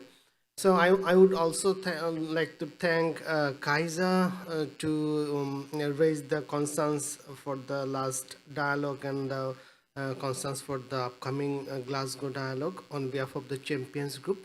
I would like to just add some of the points for your consideration, SBI Chair. Chair, if you look at the Sham decision, it clearly mandates second and third Glasgow dialogue to focus the discussion on the operationalization of the funding arrangement and the fund. And interestingly, in addition to that, there is a mandate to produce a summary report. The first Glasgow dialogue that was not mandated to produce any kind of report. And if we look at the lesson, we learned from the first Glasgow dialogue, some of the parties were not happy with the structure and the topics for the Glasgow dialogue. So lesson learned from the first Glasgow dialogue, SBI Chair, we would like to request you to think a strategic approach to organize this second and third Glasgow dialogue. And of course, we XCOM members, we are ready to support, since Kaisa raised some of the questions and concerns to get further guidance from you. And we are ready to work with you under your guidance so that this Glasgow dialogue would be very, very specific and focused discussion. And Chair, what you said that about the summary report, what you said, if I understood correctly, that would reflect the key discussions. But my understanding is that not only the key discussions, because this Glasgow dialogue will be informing the transitional committee activities. So ultimately, transitional committee is going to make some recommendations for fund and funding arrangements. So our dialogue needs to be reported that can help transitional committee to make some specific recommendations. With that said, I do request here to think about the report also. That would really be important for us, so that can be helpful to make recommendations by the transitional committee. Thank you.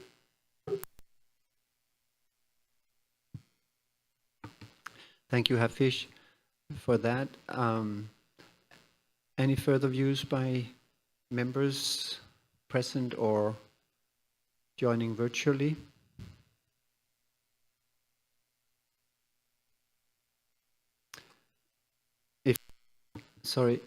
If not at this stage, I would like to offer observers to come in, and I see two flags. I'm not exactly sure which was first. I think the one.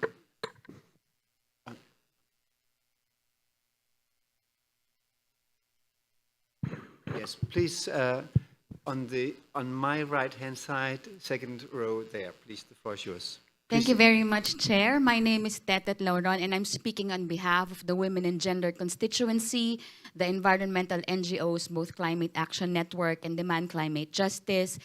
And we are here trying to encourage, a meaningful dialogue, which recognizes how essential human rights are to be fully integrated into the discussions and outcomes on the funding arrangements to address loss and damage, including the Loss and Damage Fund, effectively mainstream human rights obligations and principles, as well as to include human rights specific modalities and sessions.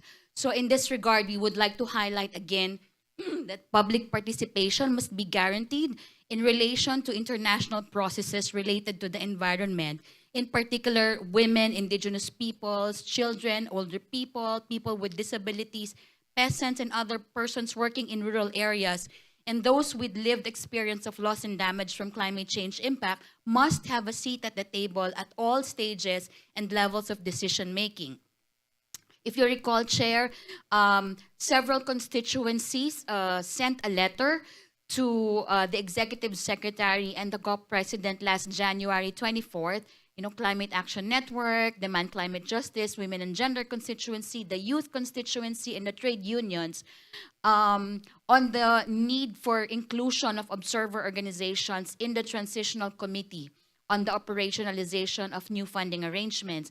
So we would like to see a loss and damage fund that is compliant with human rights standards, that protects the most impacted through rights-based and gender transformative finance, providing effective remedy to those most affected by the climate crisis in such a way that does not put additional pressure on public budgets of developing countries. And so we also have specific proposals for topics of the second Glasgow dialogue, including lessons learned from development finance, climate finance, and humanitarian and disaster reduction spaces for realizing human rights compliant and gender transformative action on loss and damage. Another topic could be around ensuring local ownership and rights-based needs assessments.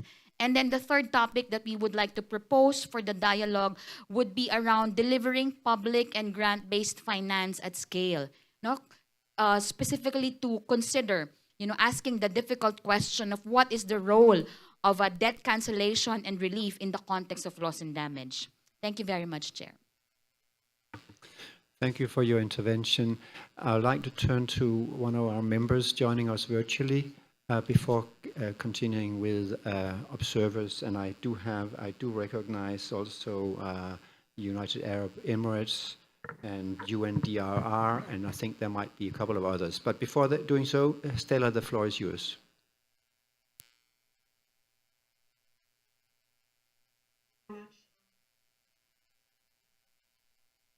We hear you well.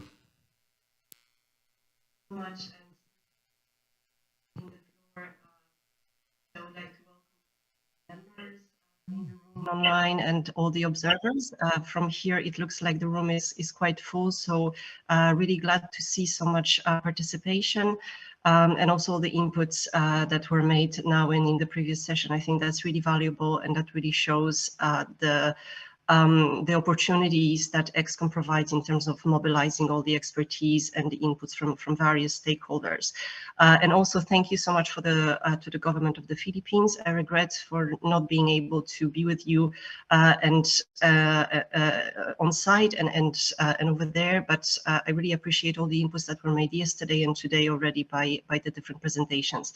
And now let me move to the point. Thank you so much to the SBI chair for being with us and for showing your openness to collaborate with the XCOM and to take our inputs on board. This is really welcome, and fully sharing all the views that were shared by our champions on this point already. I think it's quite relevant to build on all the positive aspects from the first Glasgow dialogue. And I think what was positive was that it was an inclusive and open to all stakeholders meeting. I think that's something relevant to repeat in the second Glasgow dialogue. And again, I think this XCOM meeting and the XCOM kind of composition of the expert groups shows that there is a possibility to mobilize all those various types of inputs. The first Glasgow dialogue was quite well informed, and I think we should really build on that because it really helped us understand where the challenges are. So it would be really useful to gather the input from the first Glasgow dialogue and to make sure that the second one really builds on it and tries to identify the solutions, in particular for the priority gaps. I do hear a lot of background noise. I hope that I am audible in the room. But that might be just, oh, now it stopped. Thank you so much. So in terms of the inputs, I think the XCOM is also stands ready to kind of work together with USBI chair to try to gather the inputs also from what happened before the second Glasgow dialogue. And we hope that if it's, you know, this iterative process throughout the year with the different workshops, with the work that is feeding into the Glasgow dialogue, we can help build on those inputs and provide them for the second Glasgow dialogue so that it really is well informed, inclusive and collaborative. And quite grateful to hear that you're planning again to have some breakout groups, which I think will allow really to dive deeper into the issues and build on solutions. And I think the main focus should be really on trying to identify the solutions for those priority gaps that were identified. So looking forward to working together with you, together with the colleagues from XCOM, and sorry for taking up so much time, but I just wanted to highlight some of the points and appreciate the collaboration. Very much, Stella. I'd like to turn again to another member and then to observers. I apologize for that. So it's Angela, and I would also like to offer our SBI chair being with us to come in and comment at a point not too far from now. Angela, please. Thank you very much, Chair, and thanks also to the SBI Chair for coming and giving us the opportunity to share with you some of the views. Of course, we as part of the champions, and I just want to say that I fully support the comments made by Kaisa on behalf of our group of champions. But let me express, Chair, that from my side, just to say that we do recognize that the dialogue, the previous one, was very useful in terms of having a common understanding of the existing gap, and I think that could be very useful to be done on the previous one. We understand that we need to, to improve the modalities and identify the main themes for this dialogue, but we need to recognize, of course, that we have a fruitful discussion in terms of the existing gaps.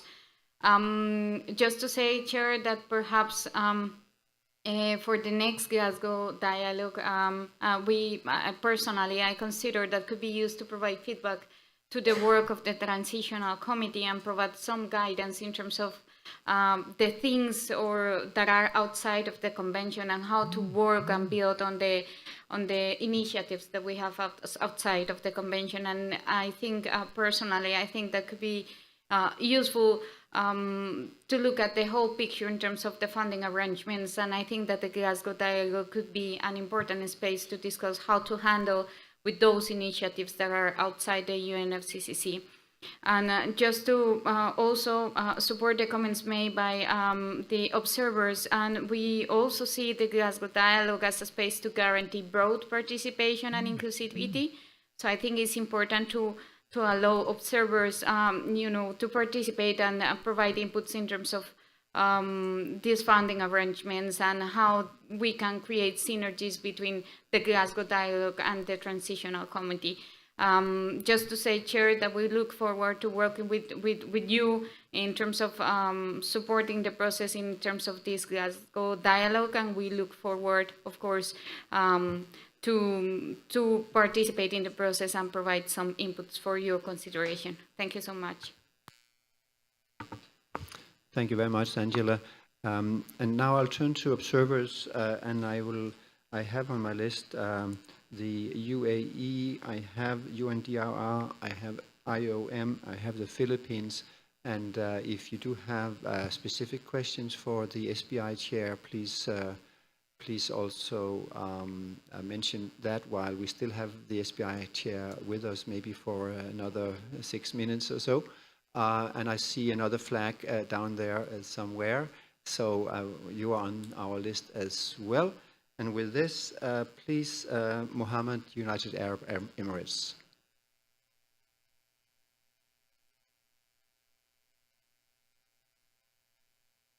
Sorry, apologize.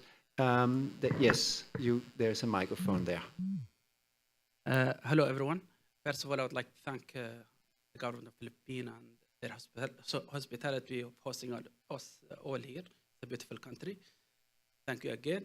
And also, this question is for Chair. First of all, congratulations on your new position. And I want to know more about the Glasgow dialogue. I know it's going to conclude in 2024. So how it's going to really synergize with the transitional committee. So this recommendation needs to be really the conversation this year will drive the recommendation for the transitional committee by the end of this year. So I think it's very important to find a space, maybe during the SP 58, for more engagement, more communication between the Glasgow Dialogue and the Transitional Committee. This is just a recommendation. Looking forward to hearing from you.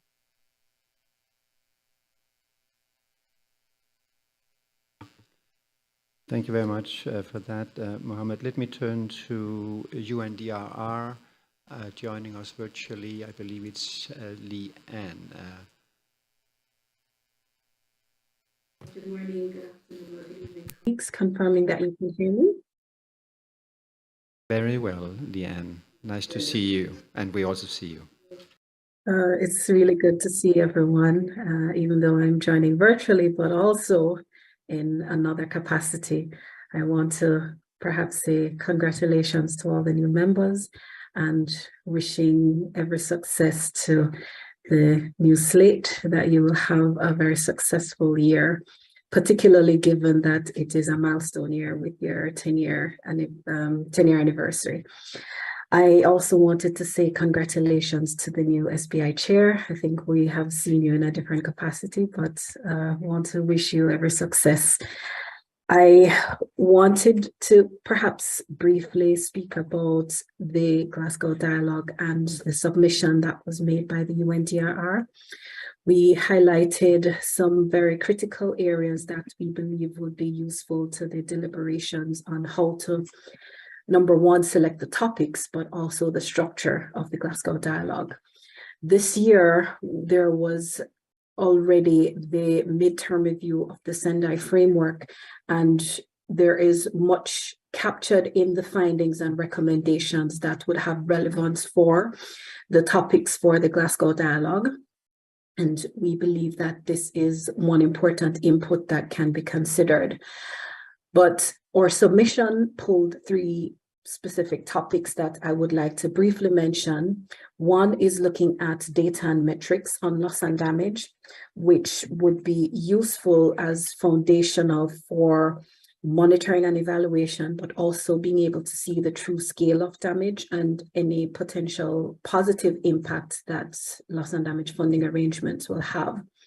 The second is with respect to enabling policy environments to avert, minimize, and address loss and damage.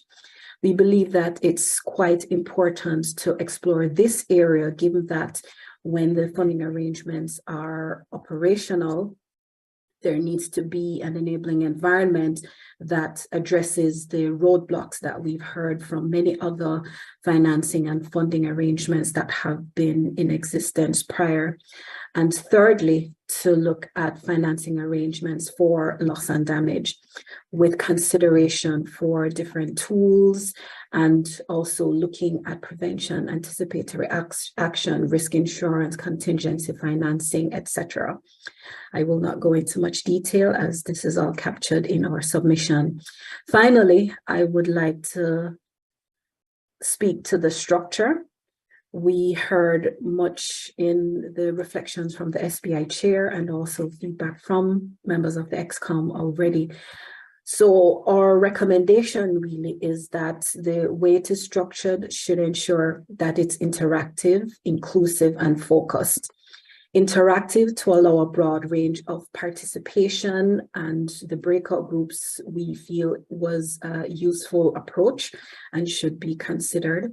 It should be inclusive where we're having participation of different experts across the spectrum, including international financing institutions and entities within and outside of the Convention and the Paris Agreement, as well as also data providers, etc.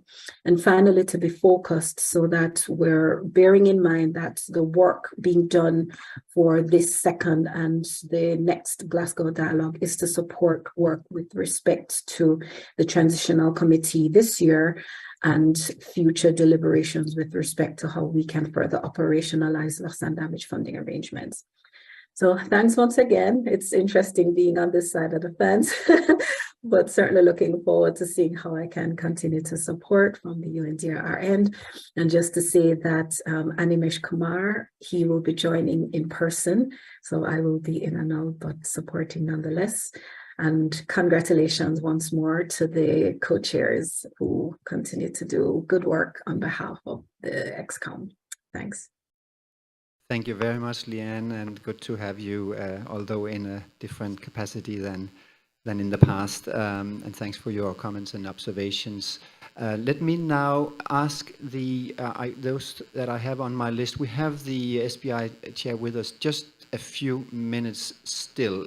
Are any of the Philippines, the IOM, do you have specific questions for the SBI chair? I see nodding from the Philippines. IOM you have, and I see, I think it's the LSIP representative. A specific question for the SBI chair? I didn't hear you. An encouragement. All right, look, we can't hold on the SBI chair beyond, I think, the time that we have now had the privilege of having you with us. I would like to, if you will, come in again, Mr. SBI Chair, for any final comments, if you will, and if not, then we'll proceed. But just opening up for you and inviting you for any final comments on your side.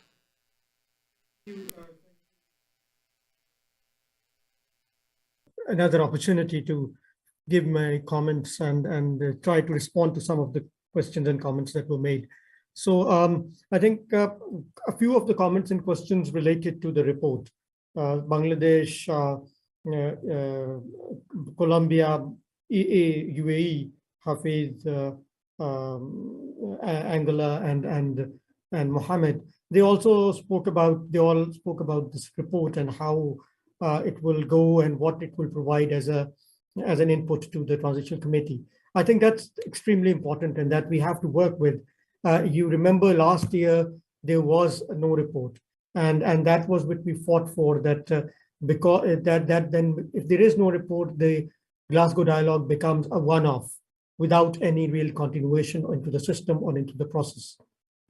So now we have the report, so we have to use it judiciously. We have to use it in a way that informs the discussions and of the transition committee, and also provides inputs to it so that it is able to understand issues better and also take the right kind of decisions when it comes to that.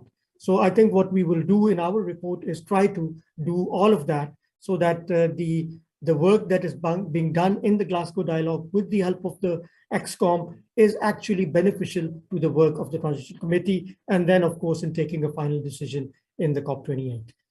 On the issues raised by EU, Stella and UNDRR, Lian, and the Civil Society Gender and Women group, I think we've noted them all. These are very important points: inclusivity, interactiveness, the fact that everybody should be allowed in. They are all very important. They are critical issues, and we will try to make sure that the expectations of the XCOM as well as the observer community are fully met as we move into the dialogues themselves. Again, thank you so much for providing me this opportunity. It was great to interact with you. And as I said in the beginning, really look forward to your guidance, look forward to your inputs, and look forward to working with you and communicating with you as we move ahead into organizing our Glasgow dialogues. Thank you so much. Thank you. Thank you very much, Mr. Munir, for being with us and for your time now here. And we look also forward on our side to working with you, both as the executive committee in full and through our group of champions. So we indeed would like to engage with you on that in the weeks ahead towards the second session of the Glasgow Dialogue. I'd like to turn now to the Philippines, our next speaker from the side of the observers.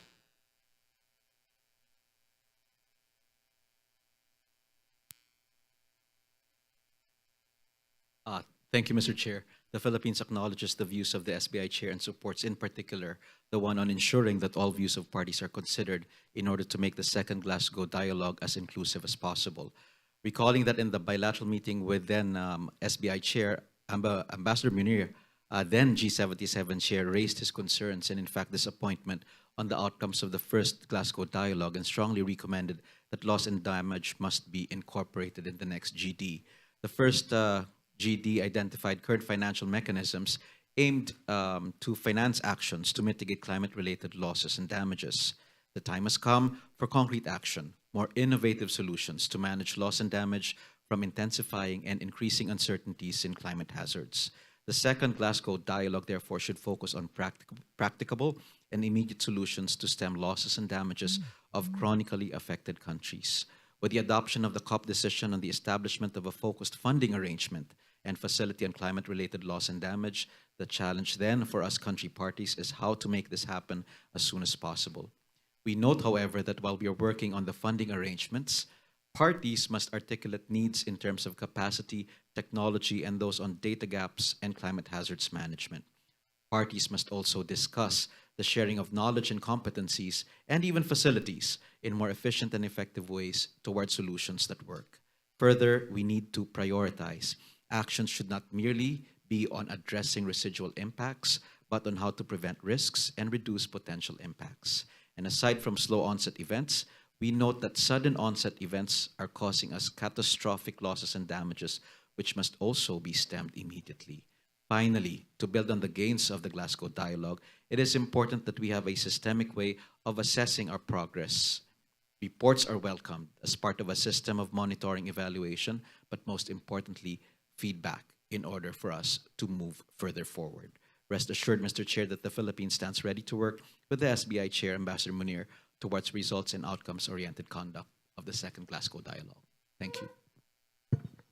Thank you very much, the Philippines, for your intervention. Let me turn to one of the XCOM members, Sierra, before continuing with IOM and YELSIP. Sierra, please. Thank you, and I think this has been a really helpful and a good discussion. And I also just wanted to note at this time that as a group of champions yesterday, we also talked about wanting to have a mandate to take forward some of this work from the XCOM. And so when we get to the point of discussing decision points, I hope that we can have a kind of clear mandate for the champions to continue this work, as well as welcoming or appreciating the time that the SBI has spent with us. And I think also I know many of us have prepared submissions on behalf of our parties and organizations, have submitted them to the UNFCCC portal. I think they're very rich and provide a lot of input. But I also hope that all the XCOM members will see the Champions Group as very open to receiving their feedback as we begin to prepare our inputs for the Glasgow Dialogue. And also I hope that we can kind of live up to our goals from last year in terms of having timely inputs so that other XCOM members have an opportunity to review rather than it just coming from the Champions Group. So I just wanted to make a few points there, but also very happy to hear the reflections of the observers moving forward. I do think it is quite helpful to hear their perspectives on this topic. Thank you very much, Sierra. And absolutely, I think this dialogue that we're having with the SBI chair and what this item is now reflecting in terms of this dialogue should be captured in a decision point from it. And I'd like to, on behalf of the co-chairs, make a suggestion for that, for our consideration, and see if it meets also your sort of ideas on what how we could reflect best this. So I'm going to do this before turning to the last two observers for their interventions, and let's see if we can then capture this and also consider it along with the draft decision point from the previous agenda item. So a suggested draft decision from this discussion could go along the following lines. XCOM decided to continue liaisoning with the SBI chair in the coming weeks to refine XCOM's input to the second Glasgow dialogue and requests the group of champions to prepare the XCOM input for consideration and endorsement by the XCOM.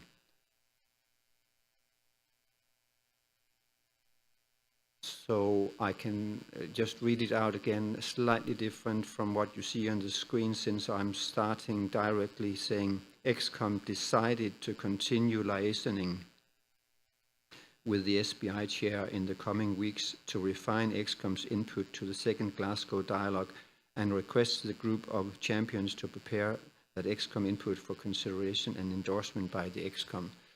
So that's our suggestion for a draft decision here for your consideration, and we can, since again we are a little bit short of time here and mindful we have two observers requesting for the floor also, we could circulate this along with the other draft decision point, and then we will welcome, of course, any thoughts, anything that you think may be missing or should be adjusted. We're just leaving this on the screen, and hopefully maybe also you can have some quick comments on it before we close this agenda item. Let me now turn to the IOM. Thank you.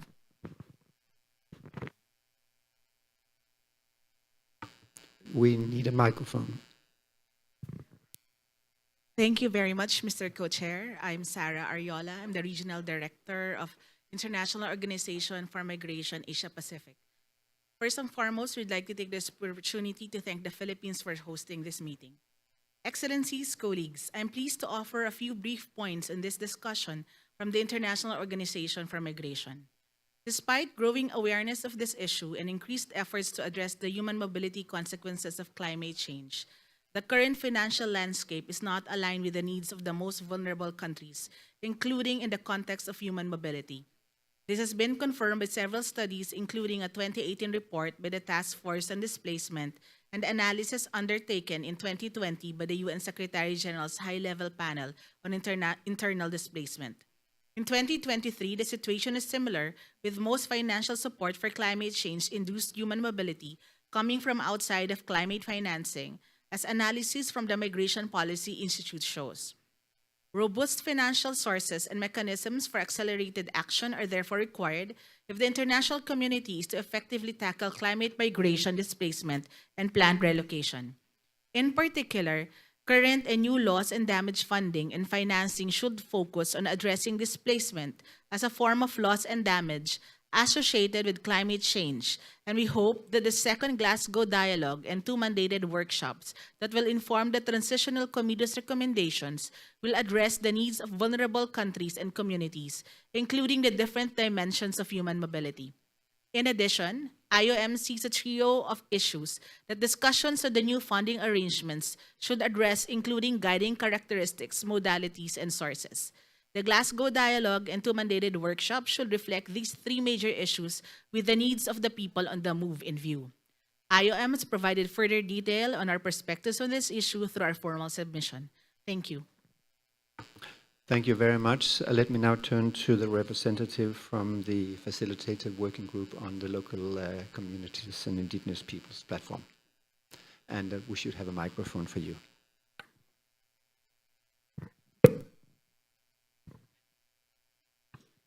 Thank you, Mr. Chair. My name is Gunn-Britt Retter. I'm a member of the local community and indigenous peoples facilitative working group representing the Arctic region, and I'm a citizen of what today is known as Norway. I wanted to, first of all, encourage the SBI chair while he was here to continue and strengthen the inclusion of indigenous peoples' voices in the Glasgow dialogue, but I guess you can send that greeting to him.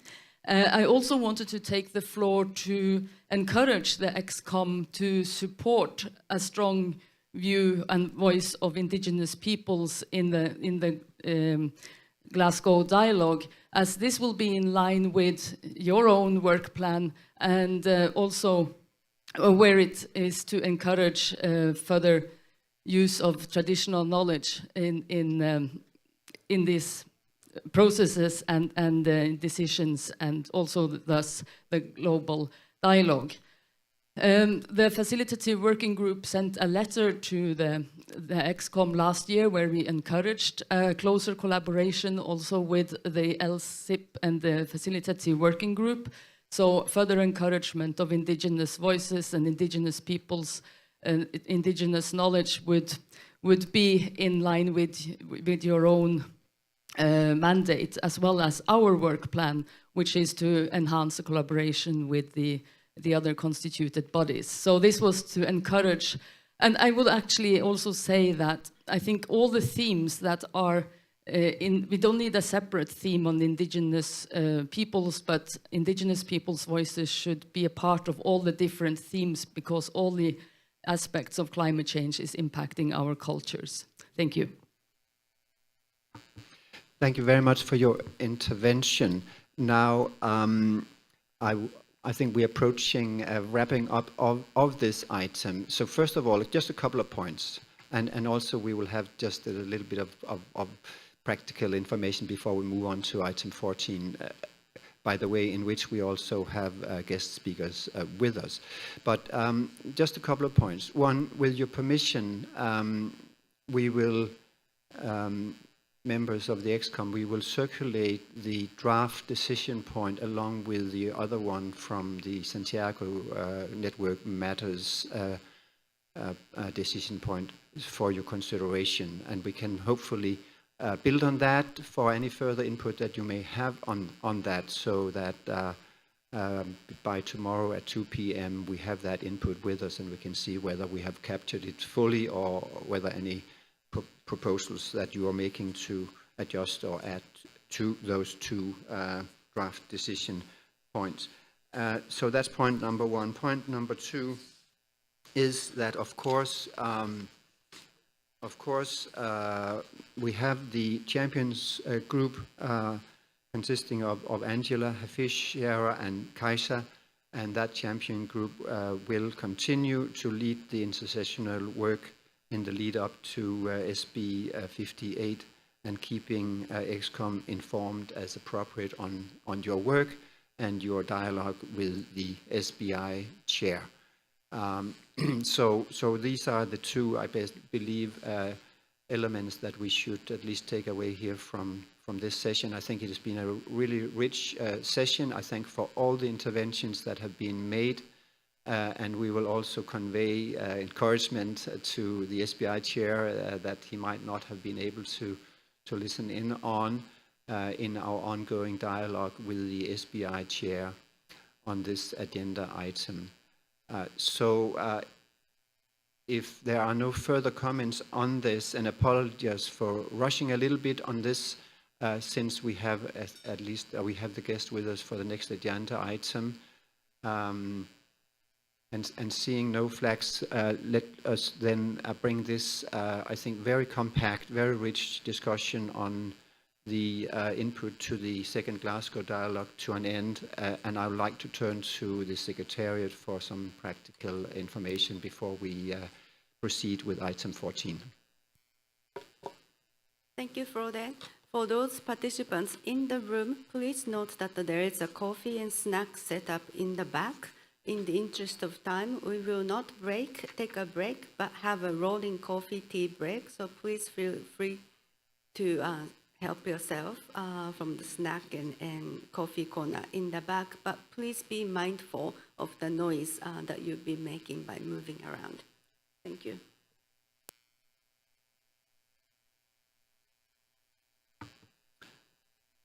Thank you very much, Secretariat, for that information. I think coffee may be needed for some of us.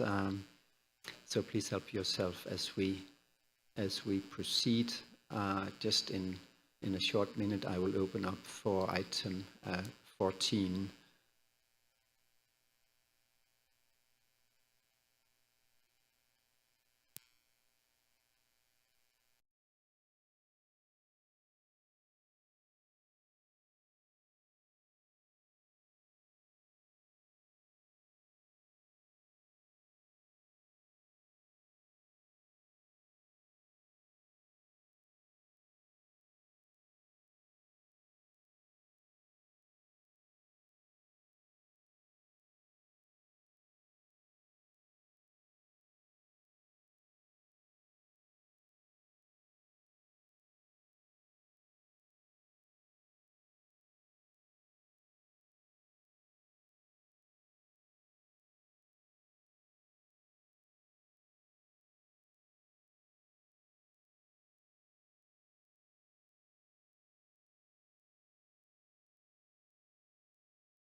Observers present in the room, joining us virtually. We'll now turn to agenda item 14, how the latest science can inform policy making relevant to averting, minimizing, and addressing loss and damage. And one of the reasons also why I'm trying to strictly stick to our timeline today is the kind invitation by the government of the Philippines for a dinner reception this evening for all of us. Starting at 6 p.m. this evening.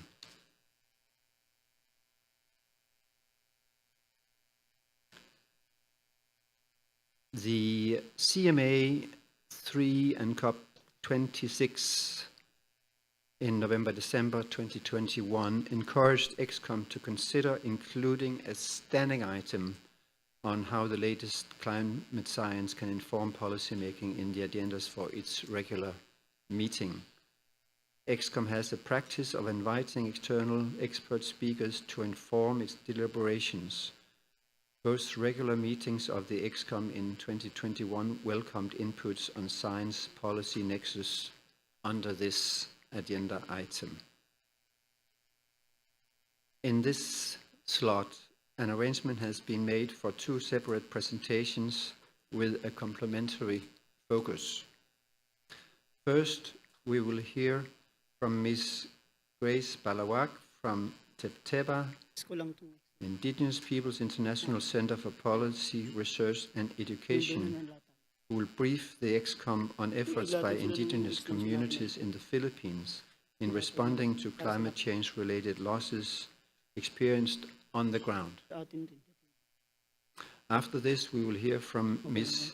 Maturakhunat, I hope I pronounce your name correctly, sector leader, and Mr. Radu Tatuku, senior financial sector specialists from the World Bank, who will brief us on how a risk-layered approach can optimize the mosaic of financial instruments and help incentivize climate actions in the Philippines context.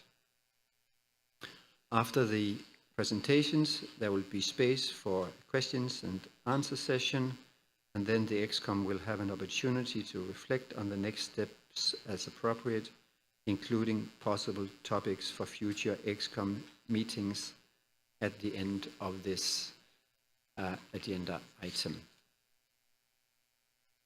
And with that, I would like to turn to September for its presentation, and I'm not sure where in the room we have you with us. And I would maybe suggest that you come a bit closer. You're welcome to come down here. We can find a chair, if you will, so that you're facing all of us from this end, if that works.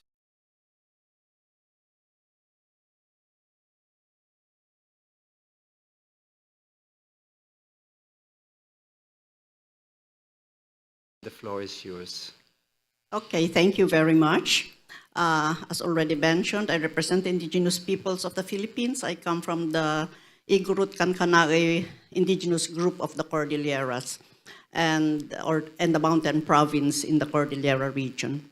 At the same time, I also represent a member of the Action Klima Pilipinas. This is a CSO network working on climate change and development concerns. Also, I would like to mention that I am the Asia IP representative in the facilitative working group of the Local Communities Indigenous Peoples Platform under the UNFCCC, together with my colleague Gunbrit, who made her intervention a while back, and she is the focal point actually on the loss and damage thematic area. Yes, in relation to this, we have a very brief video presentation. I hope this is uploaded and will be presented. But before going to that, of course, our main key messages for now is that, as already mentioned by my colleague, is that to emphasize the importance of and the crucial role of indigenous peoples' knowledge systems, values, culture, and practices in the transformational climate change solutions. And we would also like to mention that, in addressing loss and damage, this should be anchored on the values and knowledge systems that we have been practicing for over generations, and we call this our science and our contribution to climate change measures. May I ask the Secretariat if we have the video presentation uploaded?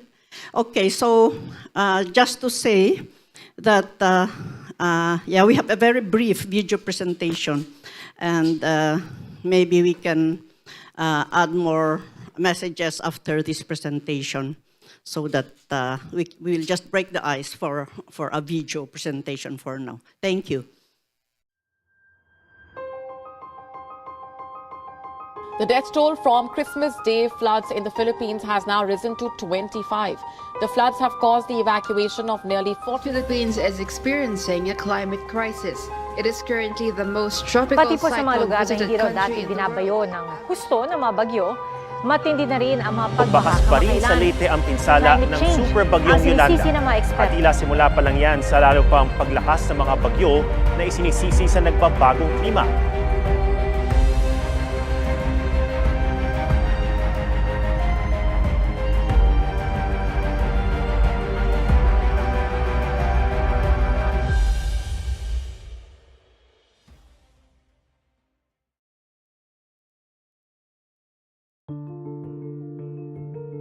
The Philippines is ranked 17th in the world as the most affected country from extreme weather events in the Global Climate Risk Index of 2021 and ranked 4th in the 2021 Long-Term Climate Risk Index. The Philippines has also exhibited increasing temperatures. As cited by World Bank groups, the mean temperature of the country has already increased by 0.68 degrees Celsius from 1951 to 2015. increasingly by 0.1 degrees Celsius per decade, and temperatures in the Philippines will continue to increase about 1 to 2 degrees Celsius by the end of 21st century. Based on satellite observations taken from 1993 to 2015, the sea level has risen as much as 5 to 7 millimeters per year over the Philippine Sea. Such rate is approximately double the highest global average rate of 2.8 to 3.6 millimeters per year, which was observed between 1993 to 2010. This is expected to continue at almost the same rate by the mid-21st century. In average, 20 tropical cyclones cross the Philippine area of responsibility per year. In the past decade, it was observed that tropical cyclones entering the Philippines are more intense. Some notable and extreme typhoons hit the Philippines for the last decade.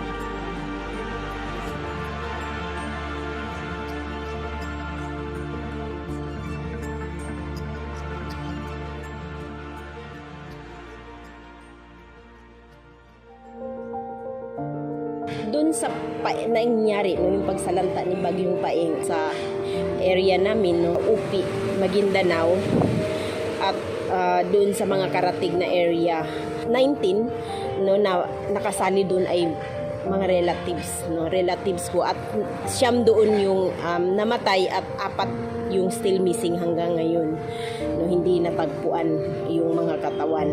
Doon talaga ito, doon sa ground zero, yung sa may sitio Tinabon, Barangay Kusyong, Datuo din Sinsuat, Maguindanao del Norte, na kung saan ay malapit ito doon sa coastal area. Na-declare namin na ground zero, yun talaga yung malaking ang napinsala, 27 yung namatay. Yung affected na bahagi ng aming ancestral domain ay halos mga 75%, doon sa more than 200,000 hectares na lupaing ninuno ng Katutubong, Tiduray at Lambangian. Ang pinaka-apektado yung mga malalaking ilog dahil sa baha, and then syempre yung along the rivers, yung mga landslide. 300 houses talagang natabunan. May ilang mga sityos na talagang nawas out dahil sa tama ng baha at landslide. Halos sa ating pagtatasa ay umabot ng 99% affected. Napakalaking porsyento ng ating community member ay umaasa sa pagsasaka, kaya't yung kanilang, dahil sa tama ng bagyo at landslide at baha, ay talagang nasira yung kanilang mga kabuhayan dahil umaasa sila sa mga pananim. Isa na dito yung matagal nang pinapakinabangan yung mga nyug. Napakadami yung nadala sa baha, at yung iba naman ay natabunan ng gumuhong lupa.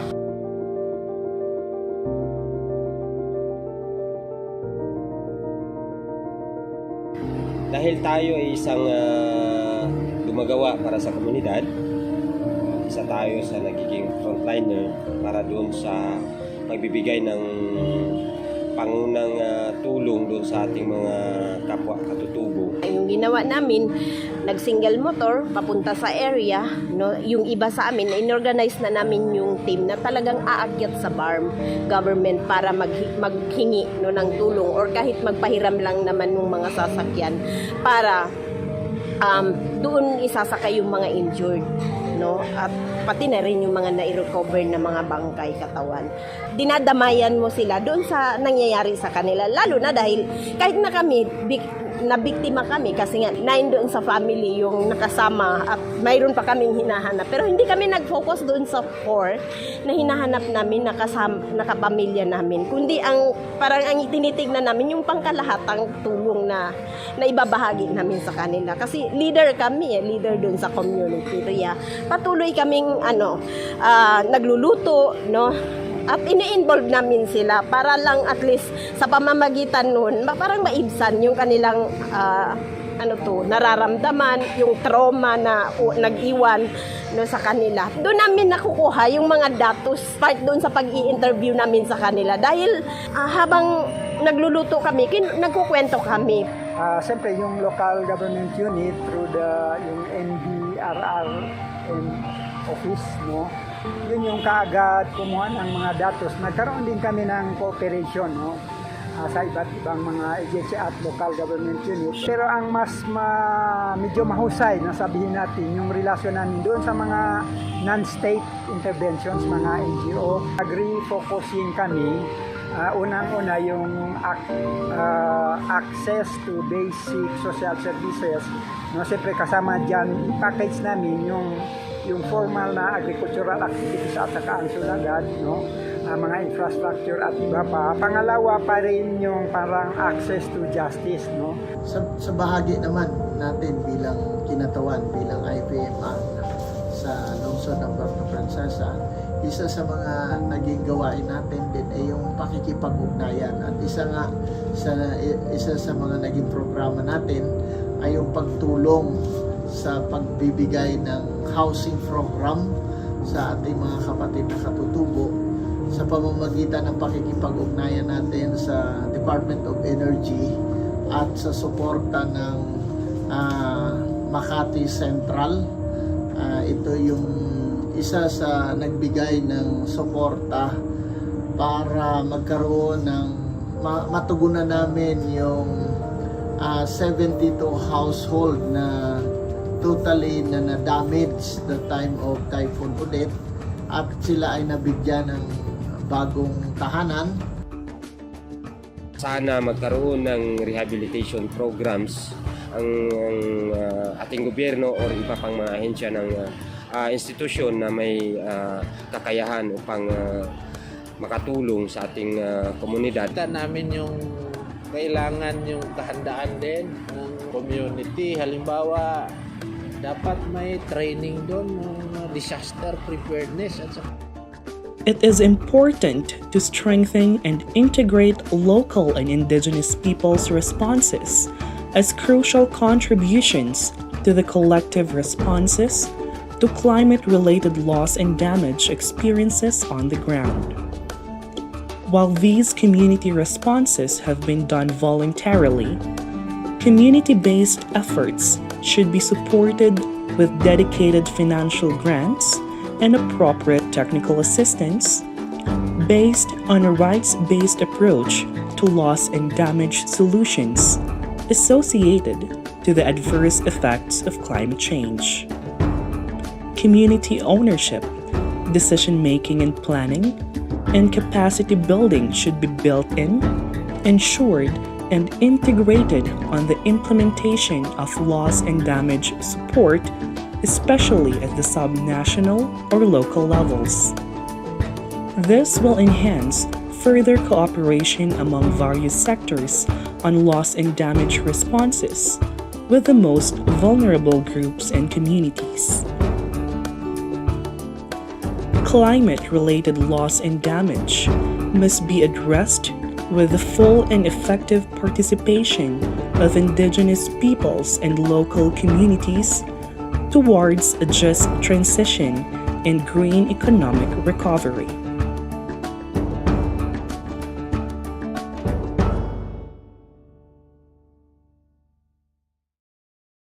Presentation, and we would just like to conclude that we are not just vulnerable in this situation, but we have also tried and tested approaches that have helped our communities and families avert, minimize, and address loss and damage. Indigenous peoples are at the front lines, and while we compose just 6.2% of the world's population, we still safeguard an estimated 80% of the world's remaining biodiversity.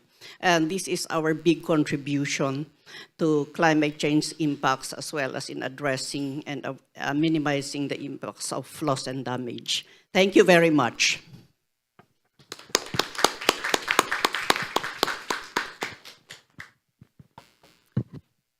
Thank you very much to Tepa for your presentation, including the video. I think was really telling about the challenges being faced by indigenous peoples and local communities. And with that, I'd like to turn to the World Bank and invite Ms. Matu Rakunath and Mr. Ratu Takut to take the floor and give their presentation. And we have made some space available for you to be with us up here. So you are welcome.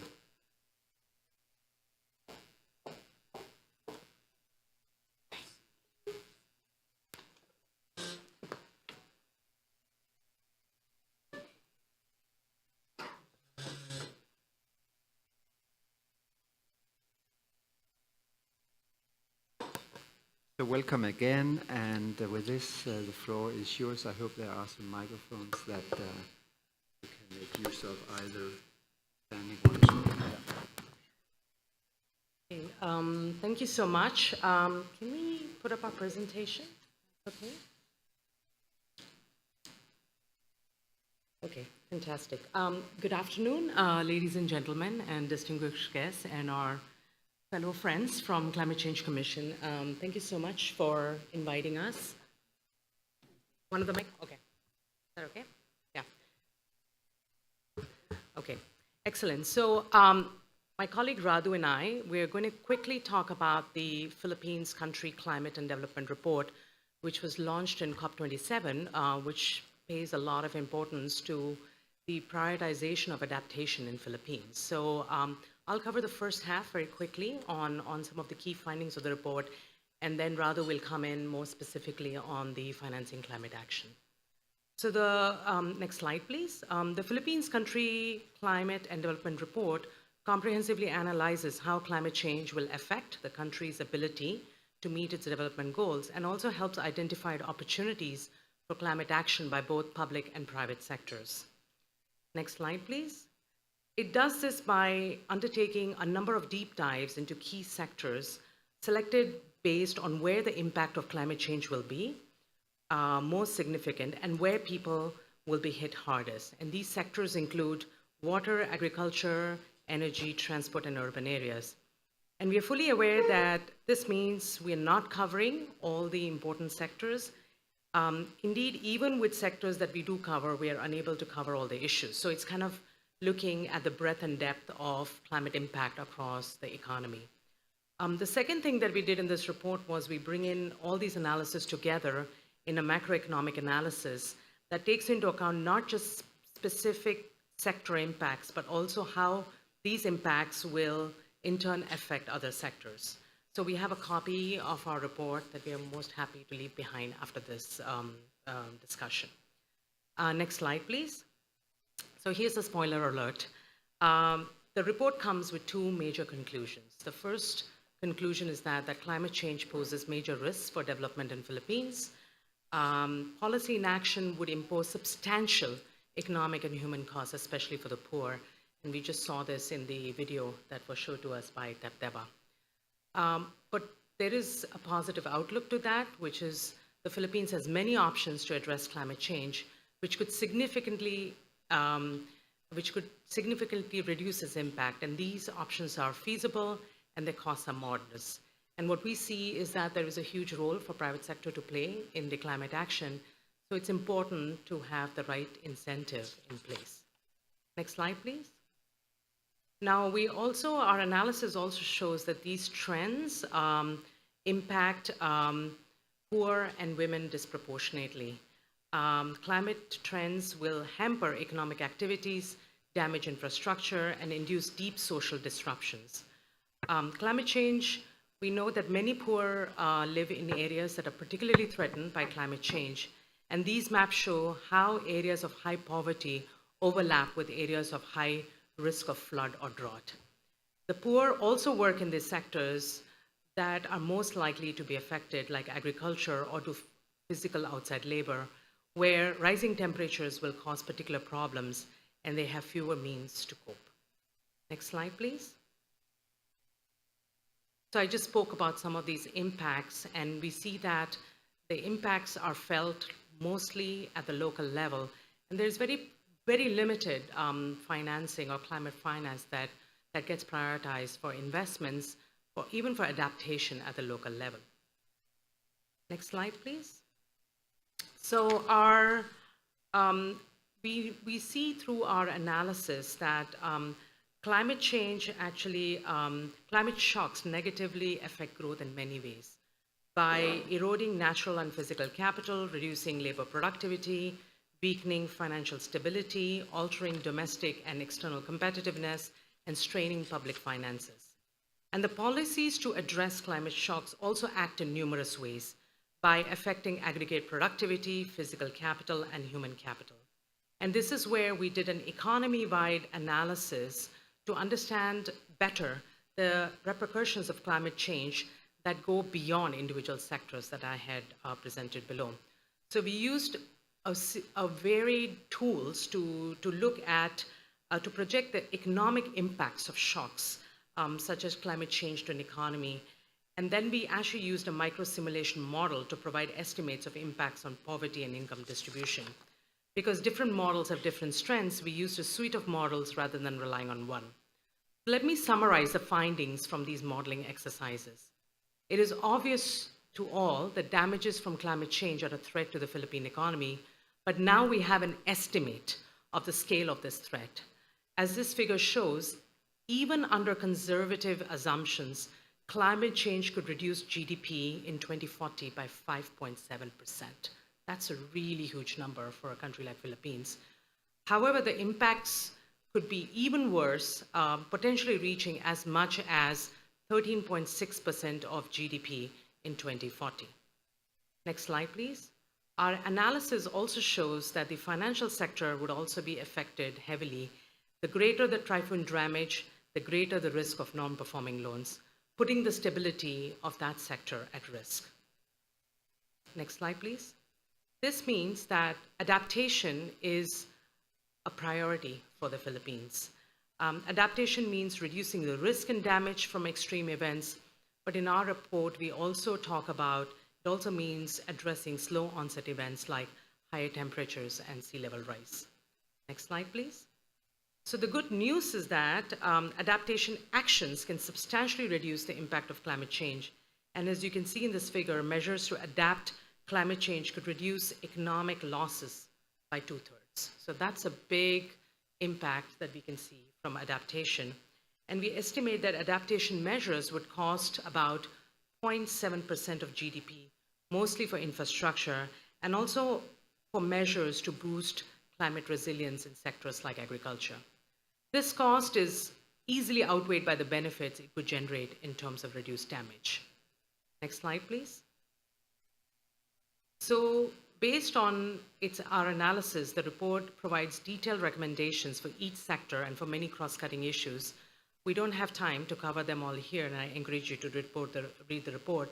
But the main message that we want to convey is that climate change poses a significant threat to the development in the Philippines, and that policy inaction would impose substantial economic and human costs, especially for the poor. But the good news is that Philippines has many feasible options to respond to climate change, and Radu will talk about some of these options in the financing climate action part. Over to you, Radu. Thank you so much, Madhu, and thank you so much for the invitation to an opportunity to present here. If you could go, please, to the next slide. So in terms of financing the climate actions, the way we divide this into finance adaptation measures and mitigation measures, we'll focus more on the adaptation part. And here, yes, some of the actions may be funded or financed through purely private capital, but because they involve a lot of public goods, there is a significant need for public capital as well, right? And then, therefore, you will need to bring public and private investments together through climate resilient infrastructure, through EPPs, and so on. And on the public side, some of the initiatives would include strengthening, budget tagging, procurement policies such as the green procurement, public procurement, the GPP, as well as the layered disaster risk financing strategy that are being currently pursued by the government of Philippines. On the private side, one option will be, for instance, to use the ESG bonds that could be done or are done under the recently introduced or adopted sustainable finance framework, as well as leveraging on the upcoming or soon-to-come green finance taxonomy that the Financial Sector Forum in Philippines is basically developing now and aiming to release at some point this year.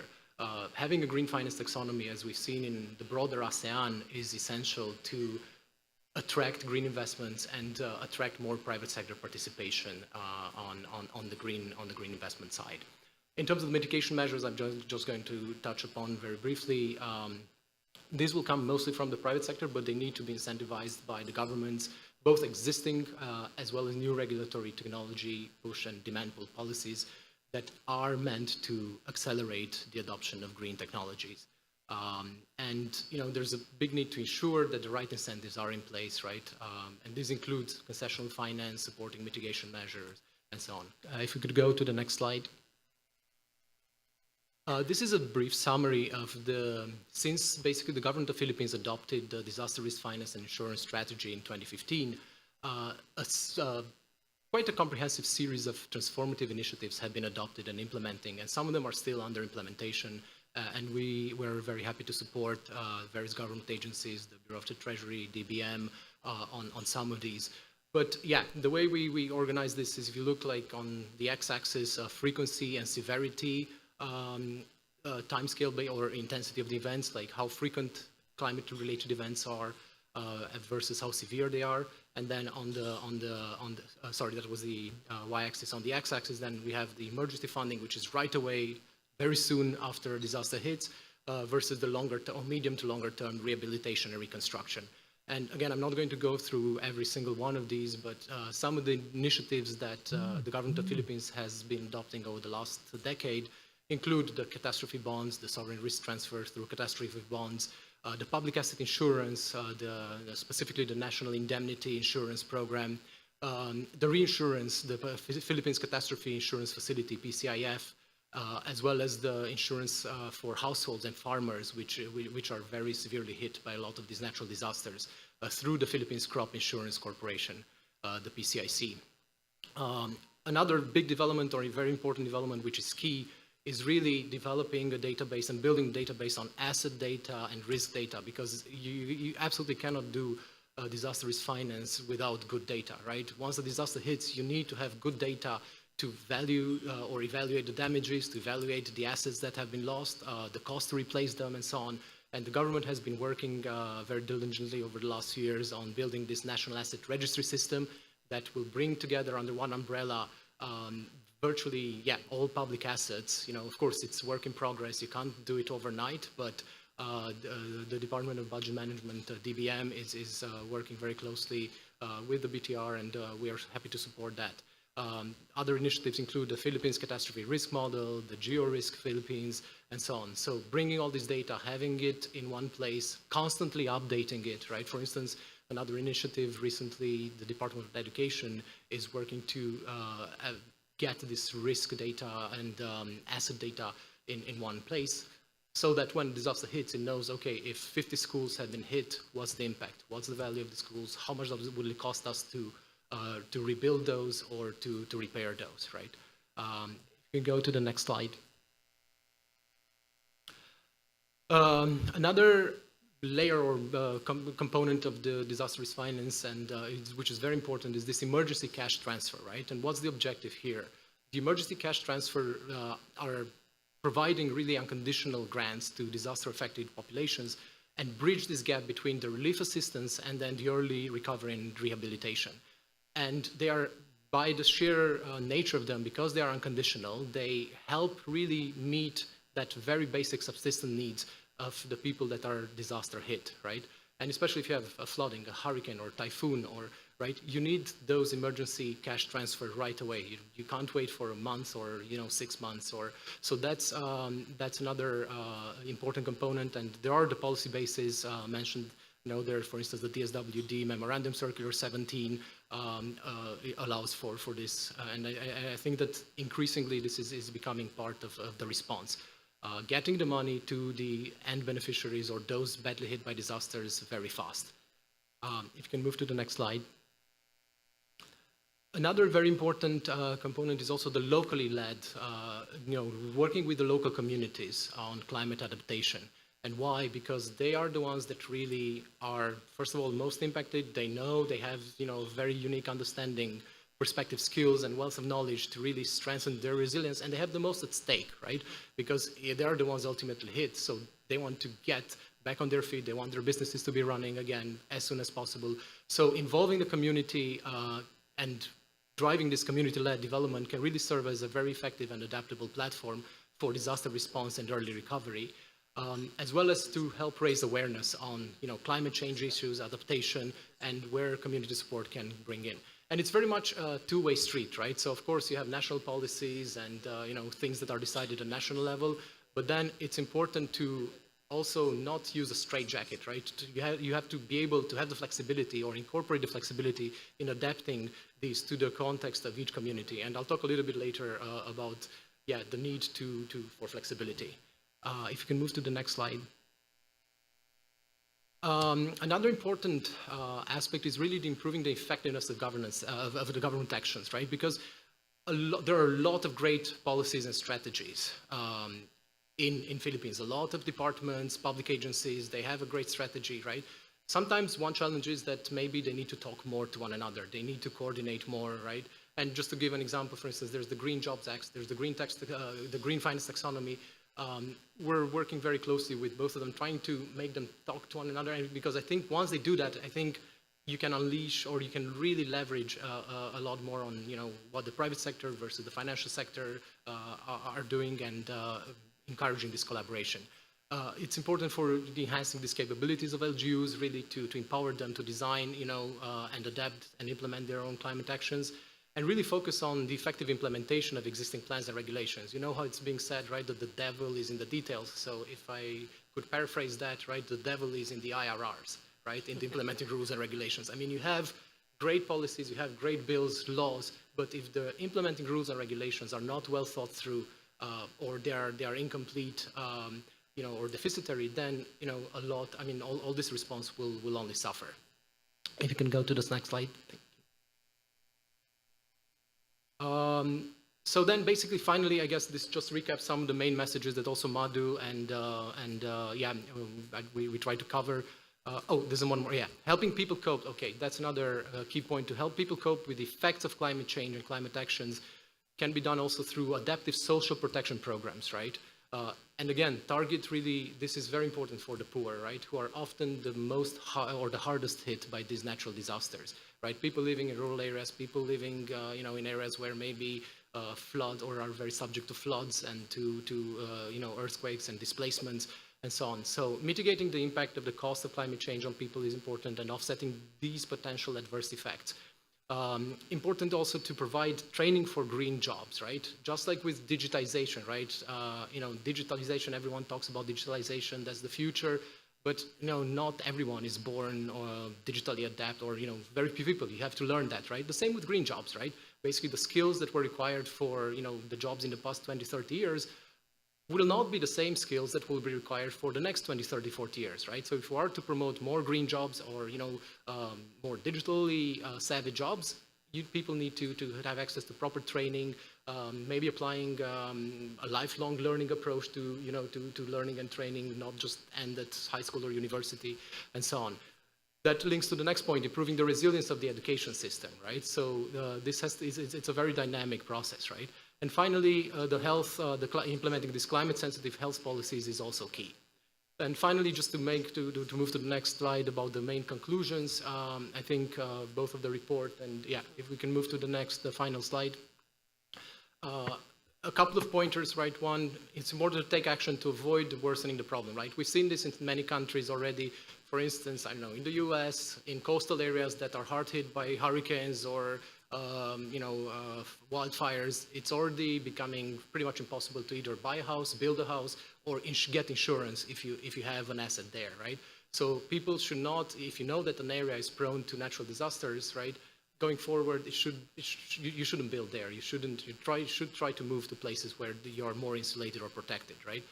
The second point, to make sure that the incentives are right. So here's the key role that private sector has to play, right? Incentivizing the private sector to take on green jobs, to assume more green investments, banks to be incentivized to extend green loans, right?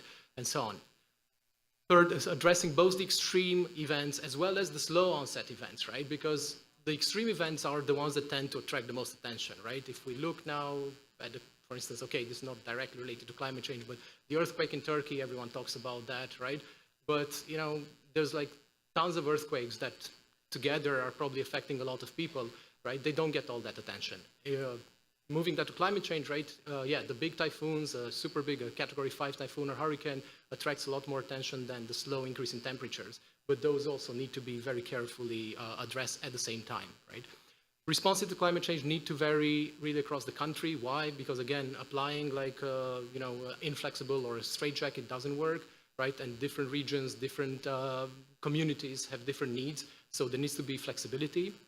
And then, targeting climate actions while taking the poverty and vulnerability of especially the poorest of the poor into consideration is key, because that's where a lot of this targeted assistance needs to go.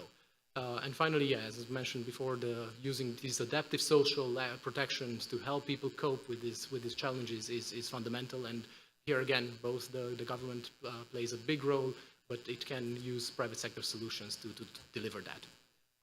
And finally, I think we have a nice QR code to download the digital version of the report. And yeah, thank you very much.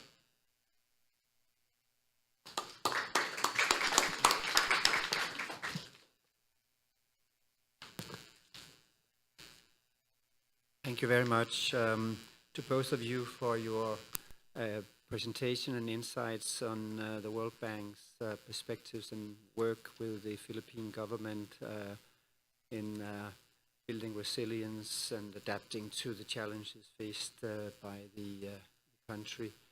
So with this, I'd like to open the floor for any questions that members, observers may have to both presentations.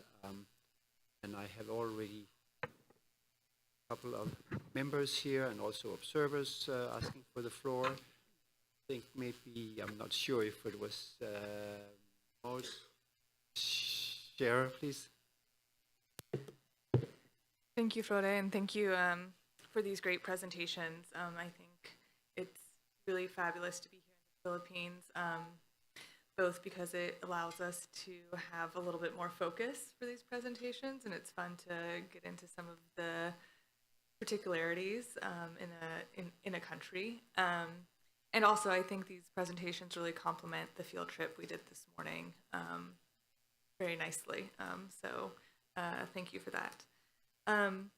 And also thank you for just synthesizing so well some of these best practices or lessons learned that clearly would be, will benefit the Philippines, but I think also reach beyond the Philippines and are really lessons all of us can probably learn and do better at.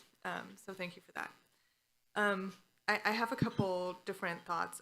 I think the first was, when you were talking about some of the adaptation options, I think it really struck me the importance of prevention versus reacting after events and disasters. And I think that was also, a valuable lesson from our field trip this morning as well.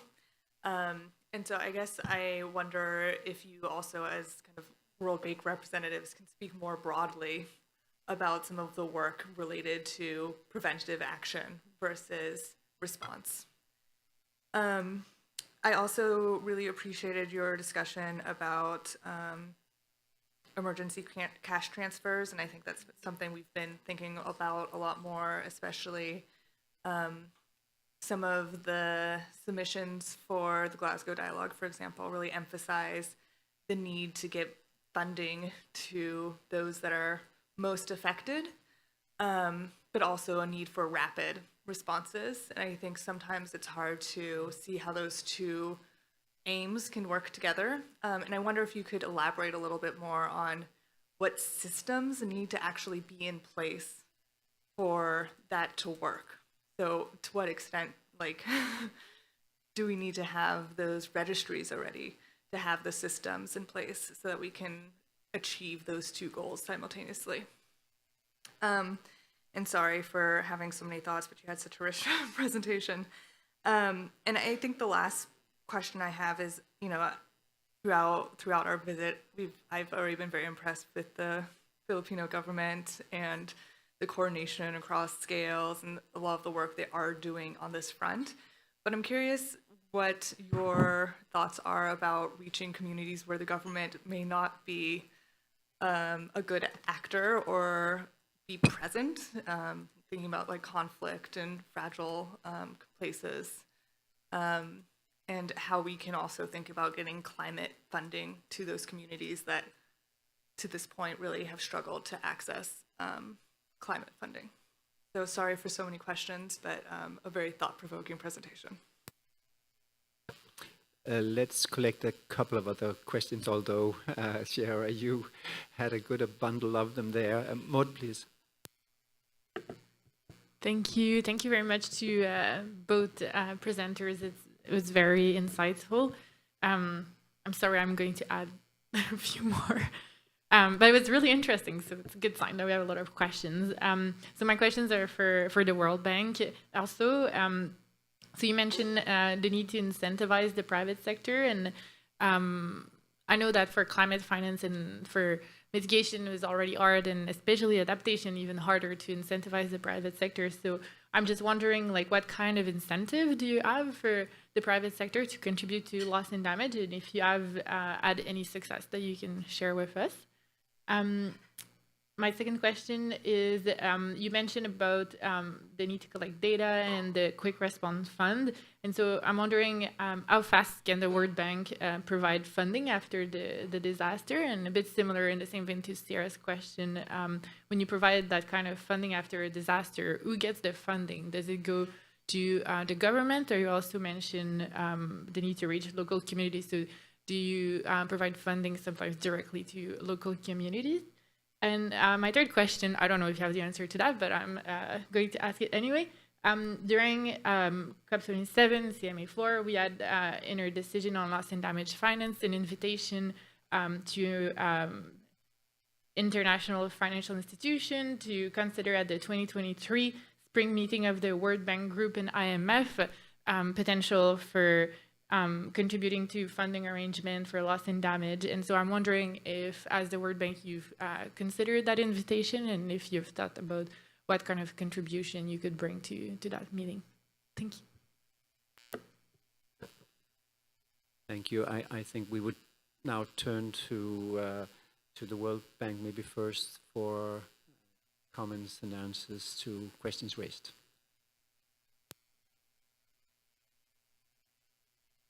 Perhaps I can go first and then over to Radu for some technical parts. So on the first question on prevention versus response, so what we have learned over our decades of experience of working in the disaster risk management sector is that it's quite important to focus more on prevention, right? Because the more the country can be prepared, the better it is that it responds. As a World Bank, we are not first responders. That's usually done by our UN partners. What we do is we do come in during the reconstruction phase. And what we see in the reconstruction phase is quite often we could have avoided some of these issues, right? So in Philippines, more specifically, we have a very, very strong technical assistance program with several departments, including the Department of Science and Technology, where we're using a science-based approach to preparedness. So we use scientific data to inform hazard maps at the local level.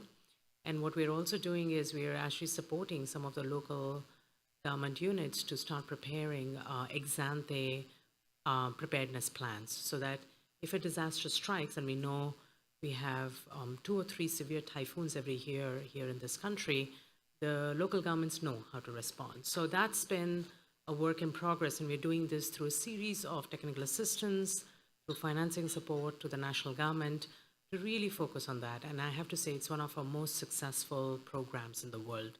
And a lot of countries learn from Philippines on their preparedness approach. And we've also, what we've done is we've created a platform called as Ready to Rebuild. Here we have very easy to access. It's an open source platform where you can basically download templates to prepare. So it's more easy for local governments, even where they have very weak capacity, to pull together all the information. So when a disaster strikes, they can quickly fill in the information and reach out to national government for financial support. So that's been one of our engagement that we've been focusing on over the past couple of years.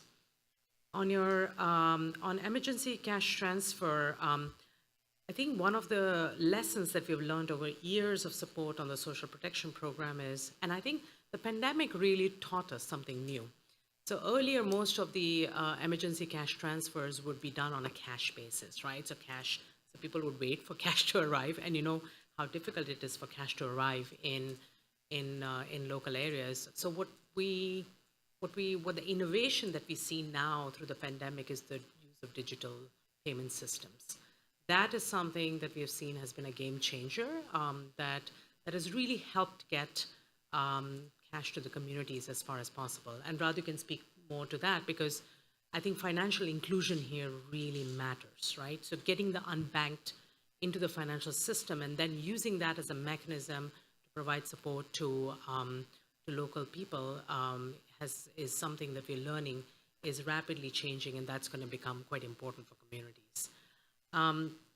But besides emergency cash transfer programs, the government of Philippines also has this very strong program on bringing in what we call as emergency support for reconstruction. So they actually have local communities that are trained, local plumbers, local people who can actually basically help go and rebuild, you know, housing experts and stuff like that. So that's something the Philippines has done, has been quite front runner in terms of preparing some of these communities, given the repeated nature of disasters.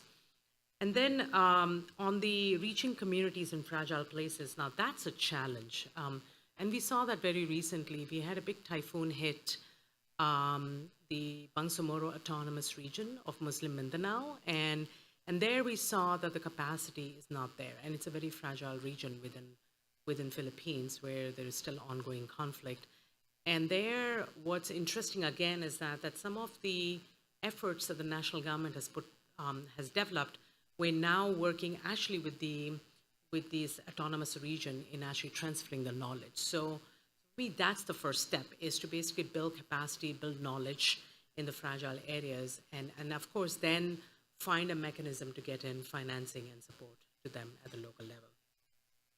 And then on the funding arrangements for loss and damage, look, you'll have to come talk to our people in Washington, D.C. We're very much focusing on Philippines, so I cannot answer to that, but hopefully by spring meetings we'll have a clarity on World Bank's position on that. So I'll hand it over to Radu. Sure, thank you, Madhu, and thank you so much for the great questions. I'll just add a couple of aspects to what Madhu has already covered. On the emergency cash transfers and the digitalization, basically Philippines, I think it's a superb success story in the sense that the pandemic, you know, yes, sadly there was a need for a pandemic, but it forced the rapid digitalization within the country, which pushed financial inclusion to almost double. So for instance, before the pandemic, around 2017, by some estimates, or most estimates, financial inclusion, which means percentage of adults that had an access to a formal bank account, ranged from around 29% to 34%, depending on which measure you look at. In 2021, this number went to around between 51 and 55%, again, depending on which metric or which data you look at. So it basically, if not doubled, it increased by a good 50-60% within like 4 short years. That was really forced by or spearheaded by digitalization. And to build on that, for instance, before the pandemic, the share of digital payments in Philippines in 2017 was around 8%. In 2020, it went to around 20%. Last year, it was already 30+%. This year, BSP targets 50% share of digital payments out of total payments in Philippines. So again, you go within, and actually in 2013, the share of digital payments was about 1%.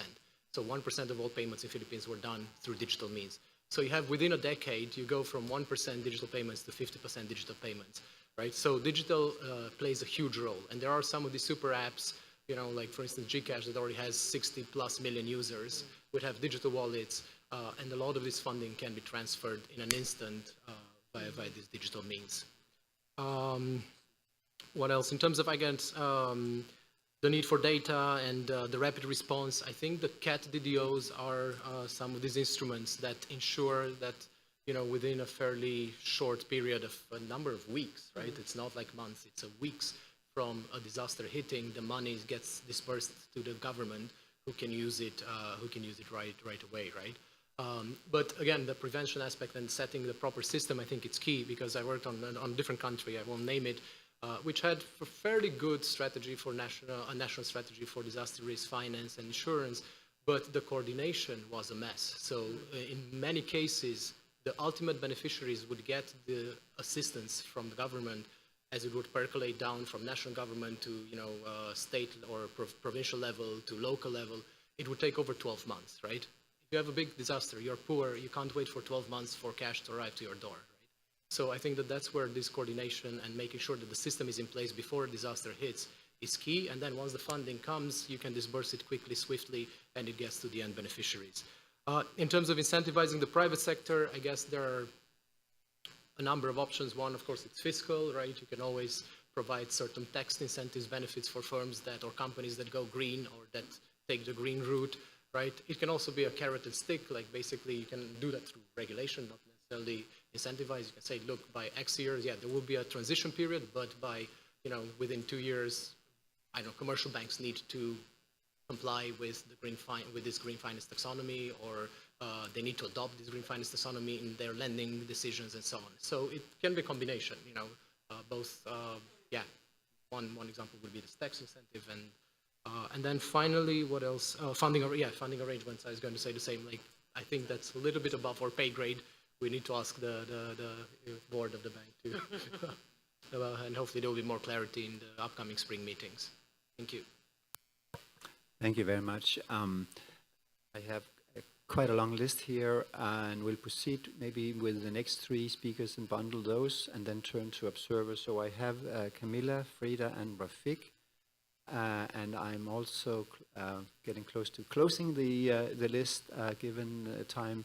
I think that we have also 3 observers. Yes, I think you're recognized, UAE is recognized, and there was, not sure who was that. Oh, 4 observers, still 5 observers. All right, so we're closing the list now. So first, turning to Camilla, then Frida, and then Rafik. Camilla, please. Thank you for thank you so much to both speakers. I think I'll echo a bit of what Sierra said and how helpful this is, being on a country scenario, being here in the Philippines, and building on our field trip today to Marikiti. And I had a first question to the representatives from the local communities and indigenous peoples platform. And building on that, today we had the opportunity to visit the municipal DRR office in Marikiti. And I thought it was a very interesting video on showing on the importance of local communities in damage. And I wanted to ask if there were specific experiences on integrating local communities and indigenous peoples here within data collection and within the plans done by the disaster risk management. And particularly as we've seen the Philippines is very advanced in this. We've seen a lot of very good practices, and I wanted to know if there were good practices, particularly in integrating indigenous peoples at the local level, but at the national level, that you would like to share, that it would be important for us to be aware of. I think that would be very helpful for our understanding today here of the Philippines, but also for the work that XCOM does in integrating local communities and indigenous peoples platform. And I had one question for the World Bank, which also had, from the interest it's raised, a lot of, it was a very helpful presentation. And echoing a bit as what was asked on the importance of prevention. And I think on some of the numbers that you showed, adaptation measures would cost about 0.7% of GDP. And on a very rapid calculation on the graph, save about 5% of GDP. Take different lines there. But I would like to know a bit more on how it is estimated, and if at all you have any knowledge on how this ratio holds in other countries or in other scenarios. I think that would also be very helpful. Thank you. Rita, please. Yeah, thank you. I think my questions are going quite in the direction from Camilla. I appreciate all these practical examples and inputs from on the country base here. So especially keeping in mind as well that we will have new initiatives like SOF, we have the early warning system, we got a lot of examples today on this, but we also have new funding initiatives like the Morty Macron initiative and the Global Shield on climate risk. And therefore, I think it is quite important what you just elaborated on, since the Philippines will be one of the pathfinder countries for the Global Shield. And I think for the national level assessment, we will have already great examples where other countries could learn from.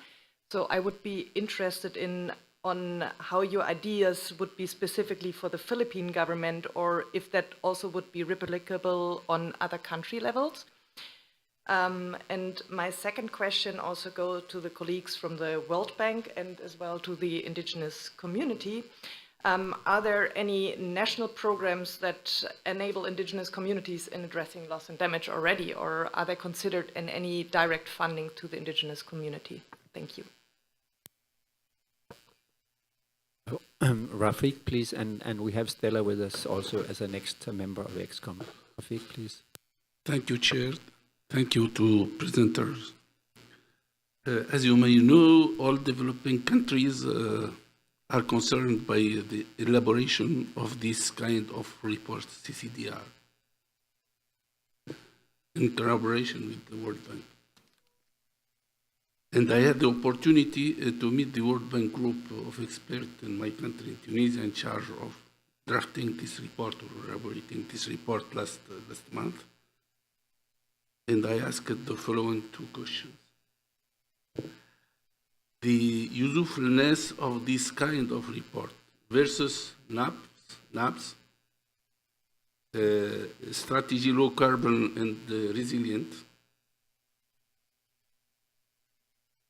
and CDL, NDCs, and versus lack of data in several developing countries. In other words, how these reports can be complementary to this all parties are now involved in the process to elaborate all these strategies and NAPs. And second, how these reports can be useful for countries to mobilize climate finance, especially for adaptation, resilience, and loss and damage. Thank you. Thank you, Rafik. Stella, please. Thank you very much.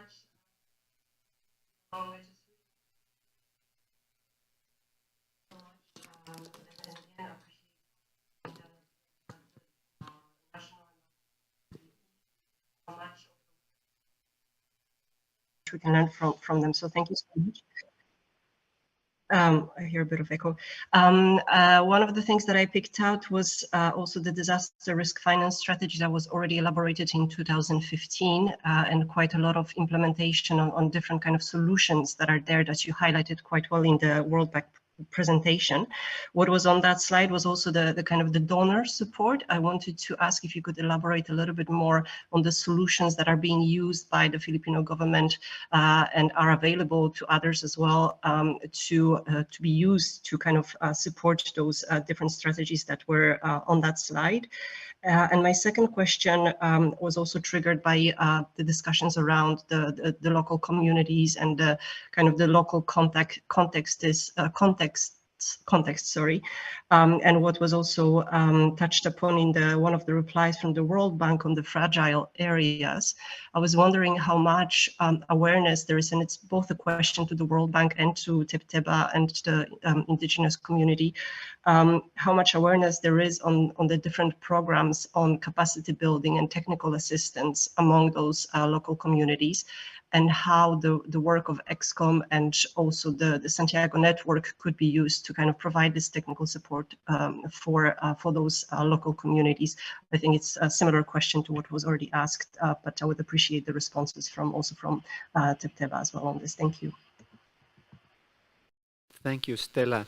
Now, this is again a huge basket of questions, and I'm not sure we can really do justice to it, given also the time, and I have a long list of observers also wishing to come in. But I will turn to, I think, first the representative from Tepteba for comments and answers to questions raised, and then the World Bank, and ask you if you can try to really compress your answers as much as possible.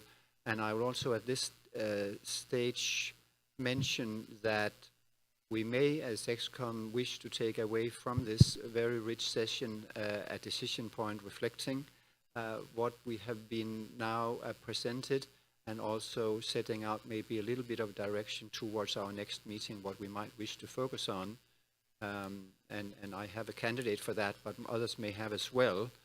My thinking goes along something, I think, Frida, you alluded to early warning work in various shapes and forms within the UN system, in particular as a potential theme. I'm just flagging it now. If there's appetite for and support for a decision point on some of this, I'll be happy to put it up on the screen, and we can take that away and reflect on it along with the other two items. So a lot of things now still to do in a relatively short time.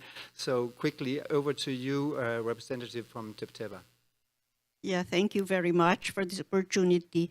Yeah, we have developed a community-based monitoring and information systems on our level, and with our partners in different regions of the Philippines. Indigenous peoples organizations are implementing community-based monitoring and information systems. We have specific indicators for climate change impacts, responses, as well as how they have developed partnerships with local governments. The challenge now is how to integrate this in national reports, because we have as of now, we have different, we have not yet agreed on a specific definition for loss and damage, as well as on how this should be reflected in all of the reports. And there are no agreed indicators at the national level on this yet.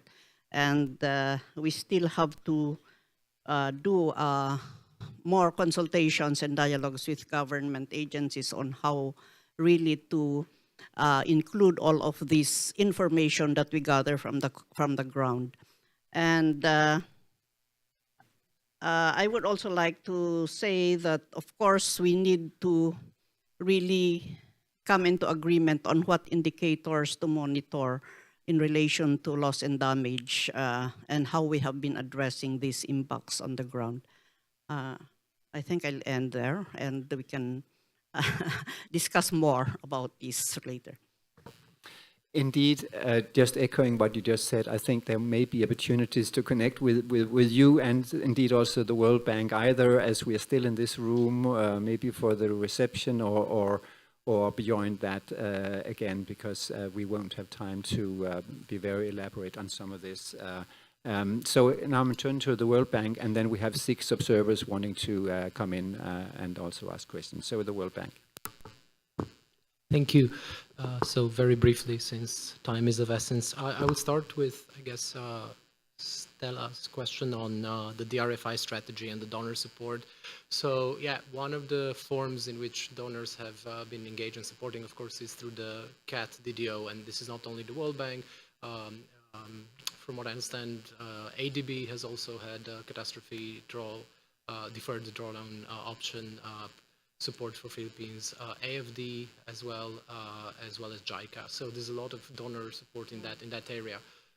Secondly, virtually all of our TA on disaster risk finance and insurance in Philippines and in many countries, it's funded through this global disaster risk finance trust fund, global DRFI that is administered by the World Bank. So a lot of this technical assistance, capacity building work is funded from there. And I think there are useful lessons from the Philippines, but other countries as well, Indonesia or in the region, that can provide, if not best practices, at least good practices on how to approach some of these issues. For instance, to I think name a few, I guess, on the Philippine side. Once this, again, bear in mind, please, that this is still work in progress, right? But I think that if this national asset register system will be realized, I think it will be amazing for the government of the Philippines to have one bird's eye view of all the key public assets in the country, and to be able to run various scenarios or actual damage analysis once a disaster once a disaster hits, because you have everything in there. So you will be able, with the geolocation, with from the various departments, the Department of Education, Department of Housing, and so on, to have all the data in and constantly updated. And then essentially, I mean, I'm simplifying it, of course, but at the press of a mouse, you can calculate, okay, what is this the impact of this typhoon on this community, and so on. What else? In terms of the global shield, I think again, I think that's a fairly new initiative that I think we're also part of as the World Bank, and I think that will also provide, similar to, I guess, the disaster risk finance and insurance, it will provide probably more a combination of funding, but also, funding for projects, but also specifically funding for technical assistance and capacity building in a lot of the countries that are most prone to this. I think we are definitely part of this. The World Bank. So we look forward to, once it materializes and the kind of work plan or implementation plan gets rolled out, to participate, and obviously Philippines will be one of the recipient of this. Anything else? Sorry, I think I have to maybe jump in again here, and apologies for now. I'm requested by the host for our reception that we wrap up in about 10 minutes, so I apologize really for this. We will have the minister with us for the reception, which is partly the reason why. So I think some of this we will have to somehow do bilaterally. What I'd like to do right now is to ask the Secretariat if they will be ready to share with us on the screen a proposal from the co-chairs on potentially a decision text that we could circulate in writing, obviously, along with the other two. So this is along the line I just sort of indicated a little bit before. If the Secretariat could maybe pull it up. Basically what the intention here is, as you will see, appreciating the presentations that we have had today, and decide to continue to make a good use of this standing item on how climate science can inform policy making, and decide that, and then we can all consider, as we have this to reflect on until tomorrow, which topic for the XCOM 19 could be a useful one. In brackets, you will see a proposal on work within the UN system on early warning system, but that's just a potential suggestion for your consideration, and any other suggestions will be welcome, of course, but at least I think this would capture the usefulness, the value of this agenda item, and also thinking ahead towards the next one. I see a comment on that. Shara, please. Thank you, Frode. And I just wanted to maybe further emphasize the point that as we go through the rest of the agenda, particularly related to the cross-cutting activities and the work stream activities, I think we should think quite strategically about how to use this agenda item in September so that it contributes to our work in advancing our work plan. And one thing that, as I prepare for tomorrow, I've noticed is there's some activities related to science and communicating needs back to the scientific community, and that might be a slightly different way of using this agenda item, but could be also a good way of addressing that particular activity. So just wanted to flag us to keep this at the front of our minds as we walk through the work plan tomorrow during our discussions. I think basically that's a really good idea, Chair, actually, to do. Does that exclude having this draft decision text circulated for our consideration? I see you saying no. So let's put that out as well, and then keep in mind as we address the cross-cutting issues tomorrow, whether there are elements there that we could capture and then put into the bracket which is there. Okay, now very quickly, running through this long list of speakers, and I would like to bundle it in the following order: the Philippines, the United Arab Emirates, the facilitative working group, then the climate justice, and then International Indian Treaties Council and the UNDRR. And kindly be concise and brief in your interventions. Thank you. The Philippines. Thank you very much, Mr. Chair.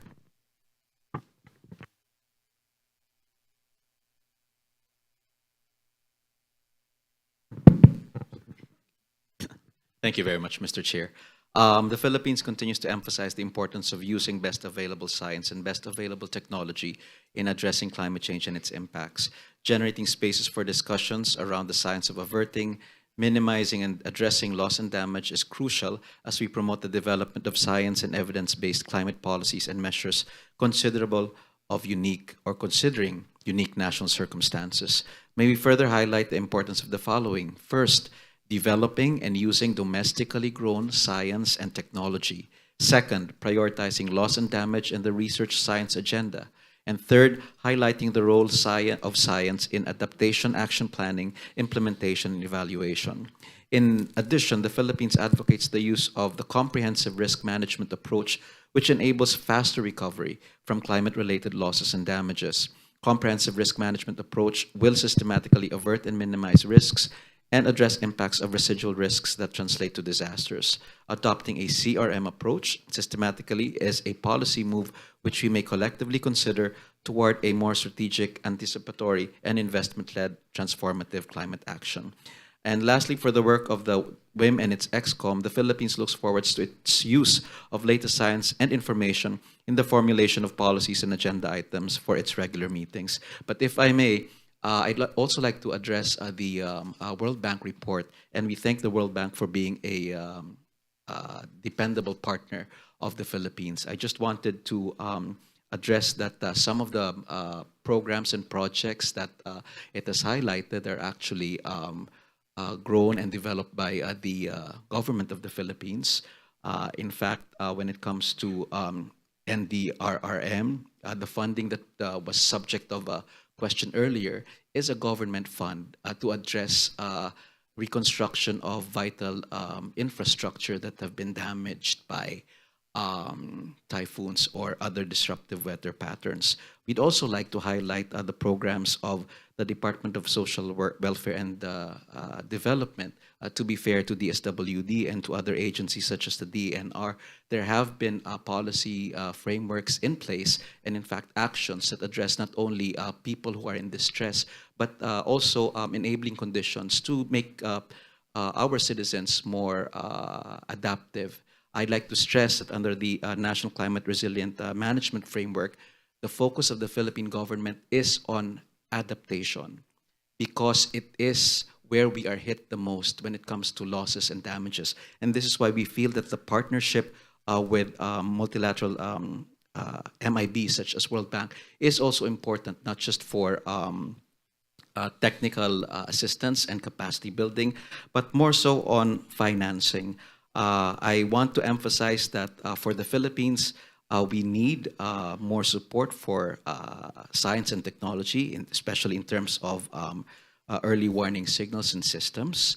And even as we speak, the focus of the Marcos administration under President Marcos is to increase the capacities of our local government units on adaptation. This is why we're undergoing a review of the local climate change action plans in the framework of updating our national climate action plan. And it is, again, for us, important that when we discuss issues of losses and damages, what governments, especially developing countries, are doing and managing our meager resources. I would also like to add, under our the People's Survival Fund, I think it's the only government in the world that provides the People's Survival Fund for local government units so that they may access their adaptation projects through a different stream.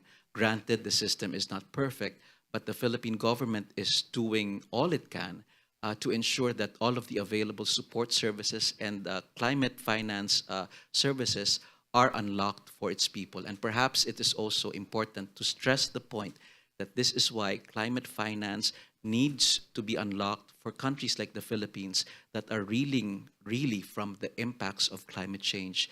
And we need that support from MIBs and from the entire structure of the UNFCCC so that we are not mired in this vicious cycle of build, rebuild, and then all of these are taken away again with our meager resources. Again, what we are pushing for in the Philippines in this context is not just build forward better, but in fact build right at first sight, because we recognize the limitations of our resources, not just as a country, but also as a one global community. Thank you very much.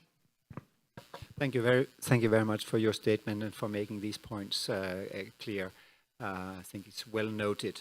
Turning now to the facilitated working group.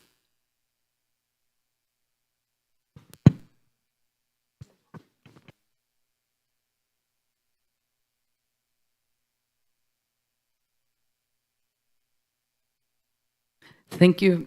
I had a long speech, but I will make my question in 1 minute, but I assume it will take decades to answer. I was struck by the presentations, and thank you for both presentations. I was struck by the numbers that the World Bank could provide for the loss in GDP for the Philippines. And for indigenous peoples' culture, I note that it's probably impossible to predict or to measure the value of the loss of indigenous cultures. So just to notify that there is a need to find ways to measure the losses for the indigenous peoples' cultures, and with that, the loss of the guardians of the land and territories. So so I think, well, there's probably nobody to answer this, but there should be some data and collection and to develop measures on how to also, well, indigenous cultures is invaluable or is impossible to measure the loss of culture, I think, but we should find ways to develop indicators and data that could at least indicate what direction we are going. Thank you. Thank you very much for that statement and contribution. Moving on to the climate justice. Thank you. My name is Claire Miranda. I'm representing the environmental NGO constituency under the Global Campaign to Demand Climate Justice. We thank you for allowing us to participate and deliver our interventions in this meeting. Really hope that this continues in future processes and meetings around loss and damage.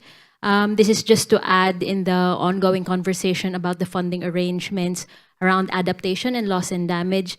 While we recognize that the financial support to avert, minimize, and address loss and damage should be urgently delivered based on the scale of needs of developing countries like the Philippines, and that we have already reached that point where synergies from the private sector and the considerations of various financial mechanisms, or what we have mentioned earlier as innovations to respond to the worsening impacts of the climate crisis, is already inevitable, if not desperately needed. We just want to reiterate the point that has earlier been made about grants-based financing, being the only modality acceptable to cover the costs for adaptation and loss and damage for developing countries. We cannot let people and communities that are already struggling with limited resources and capacity suffer further from loan repayments brought by the new mechanisms forwarded, since it is undeniable that many of the countries from where they come from are already drowning in debt. Thank you.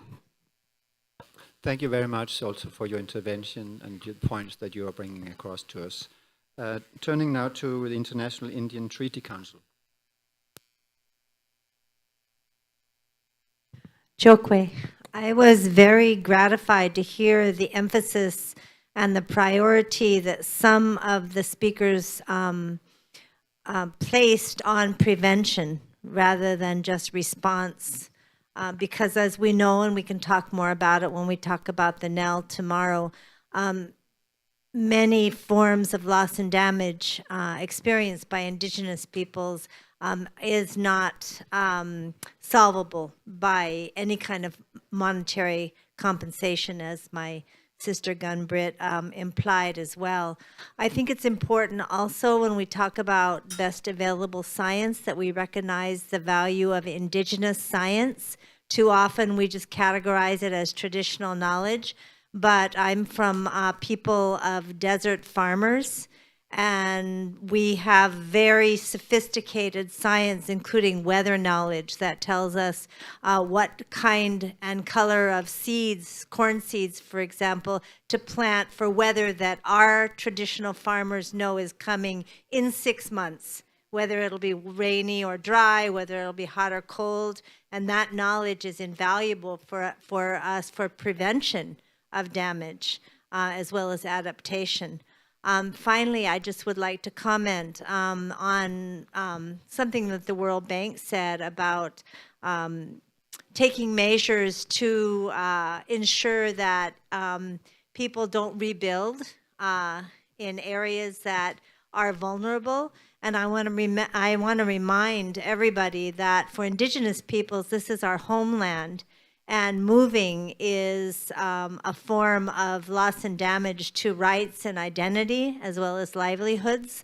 And this has to be addressed, I think, in Arctic coastal island Indigenous peoples that will lose their rights and their identity and their self-determination if they're forced to become immigrants. So this is another form of loss and damage that we talked about when I was a member, at least, of the NEL in its first period as a member of the facilitative working group.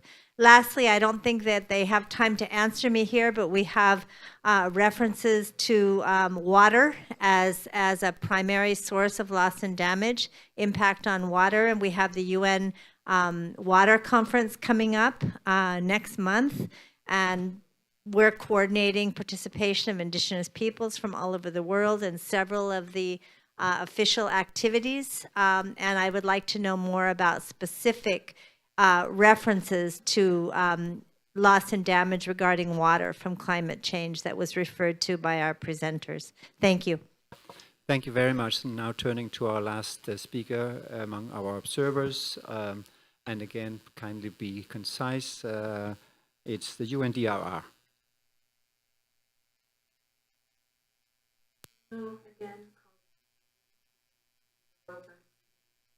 To the local communities for the presentations and information. I did realize from what was shared that there are very clear synergies between DRR and climate change action, and of course, loss and damage in particular. And I did note from the Philippines Observer specific reference to the CRM approach. And I thought that was a very important one to make, particularly also given that there is a technical expert group on comprehensive risk management.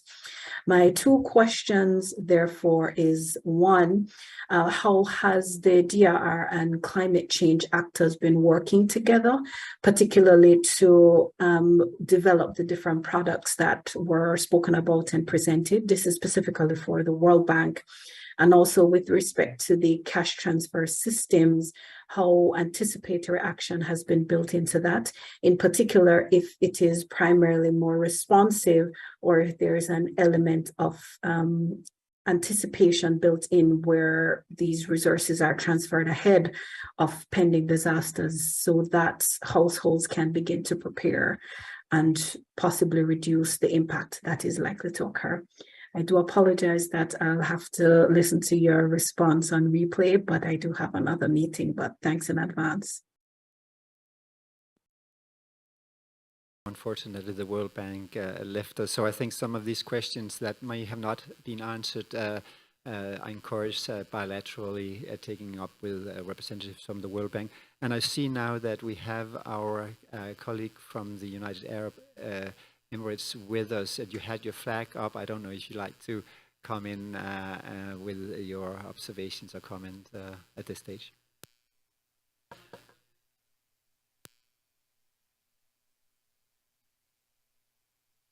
It's basically, during the first presentation, it was stated that people with little means are most vulnerable to climate change. And the data prove that. Then the second presentation, one of the recommendation is to incentivize the transaction in the lands close where they are exposed to climate change. For example, places where the hurricanes usually come. But I wanted to make sure that any policies or that will lead to minimizing the transaction might incentivize the people with little means to find it as an opportunity land. So it will actually build on the first problem.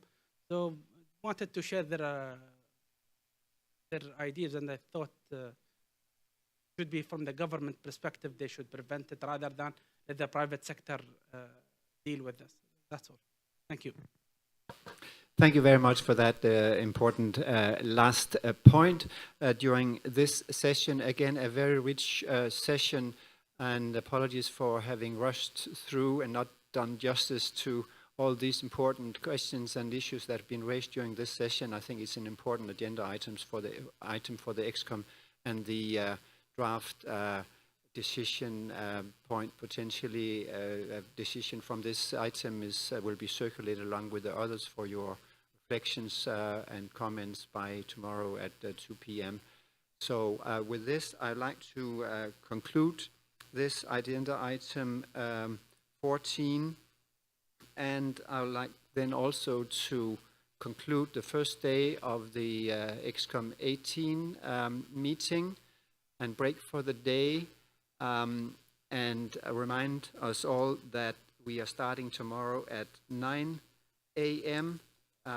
With agenda item 8, and we will consider the cross-cutting activities of our updated 5-year rolling work plan by 9 a.m. tomorrow. I believe it's in the same room that we will meet, and now we will adjourn for today, and we will meet at the reception. I'm not sure where that takes place, but I'm sure we will be guided or find our way to it. So thank you again all for today. Very productive day, very compressed day. Have a good evening. See you tomorrow.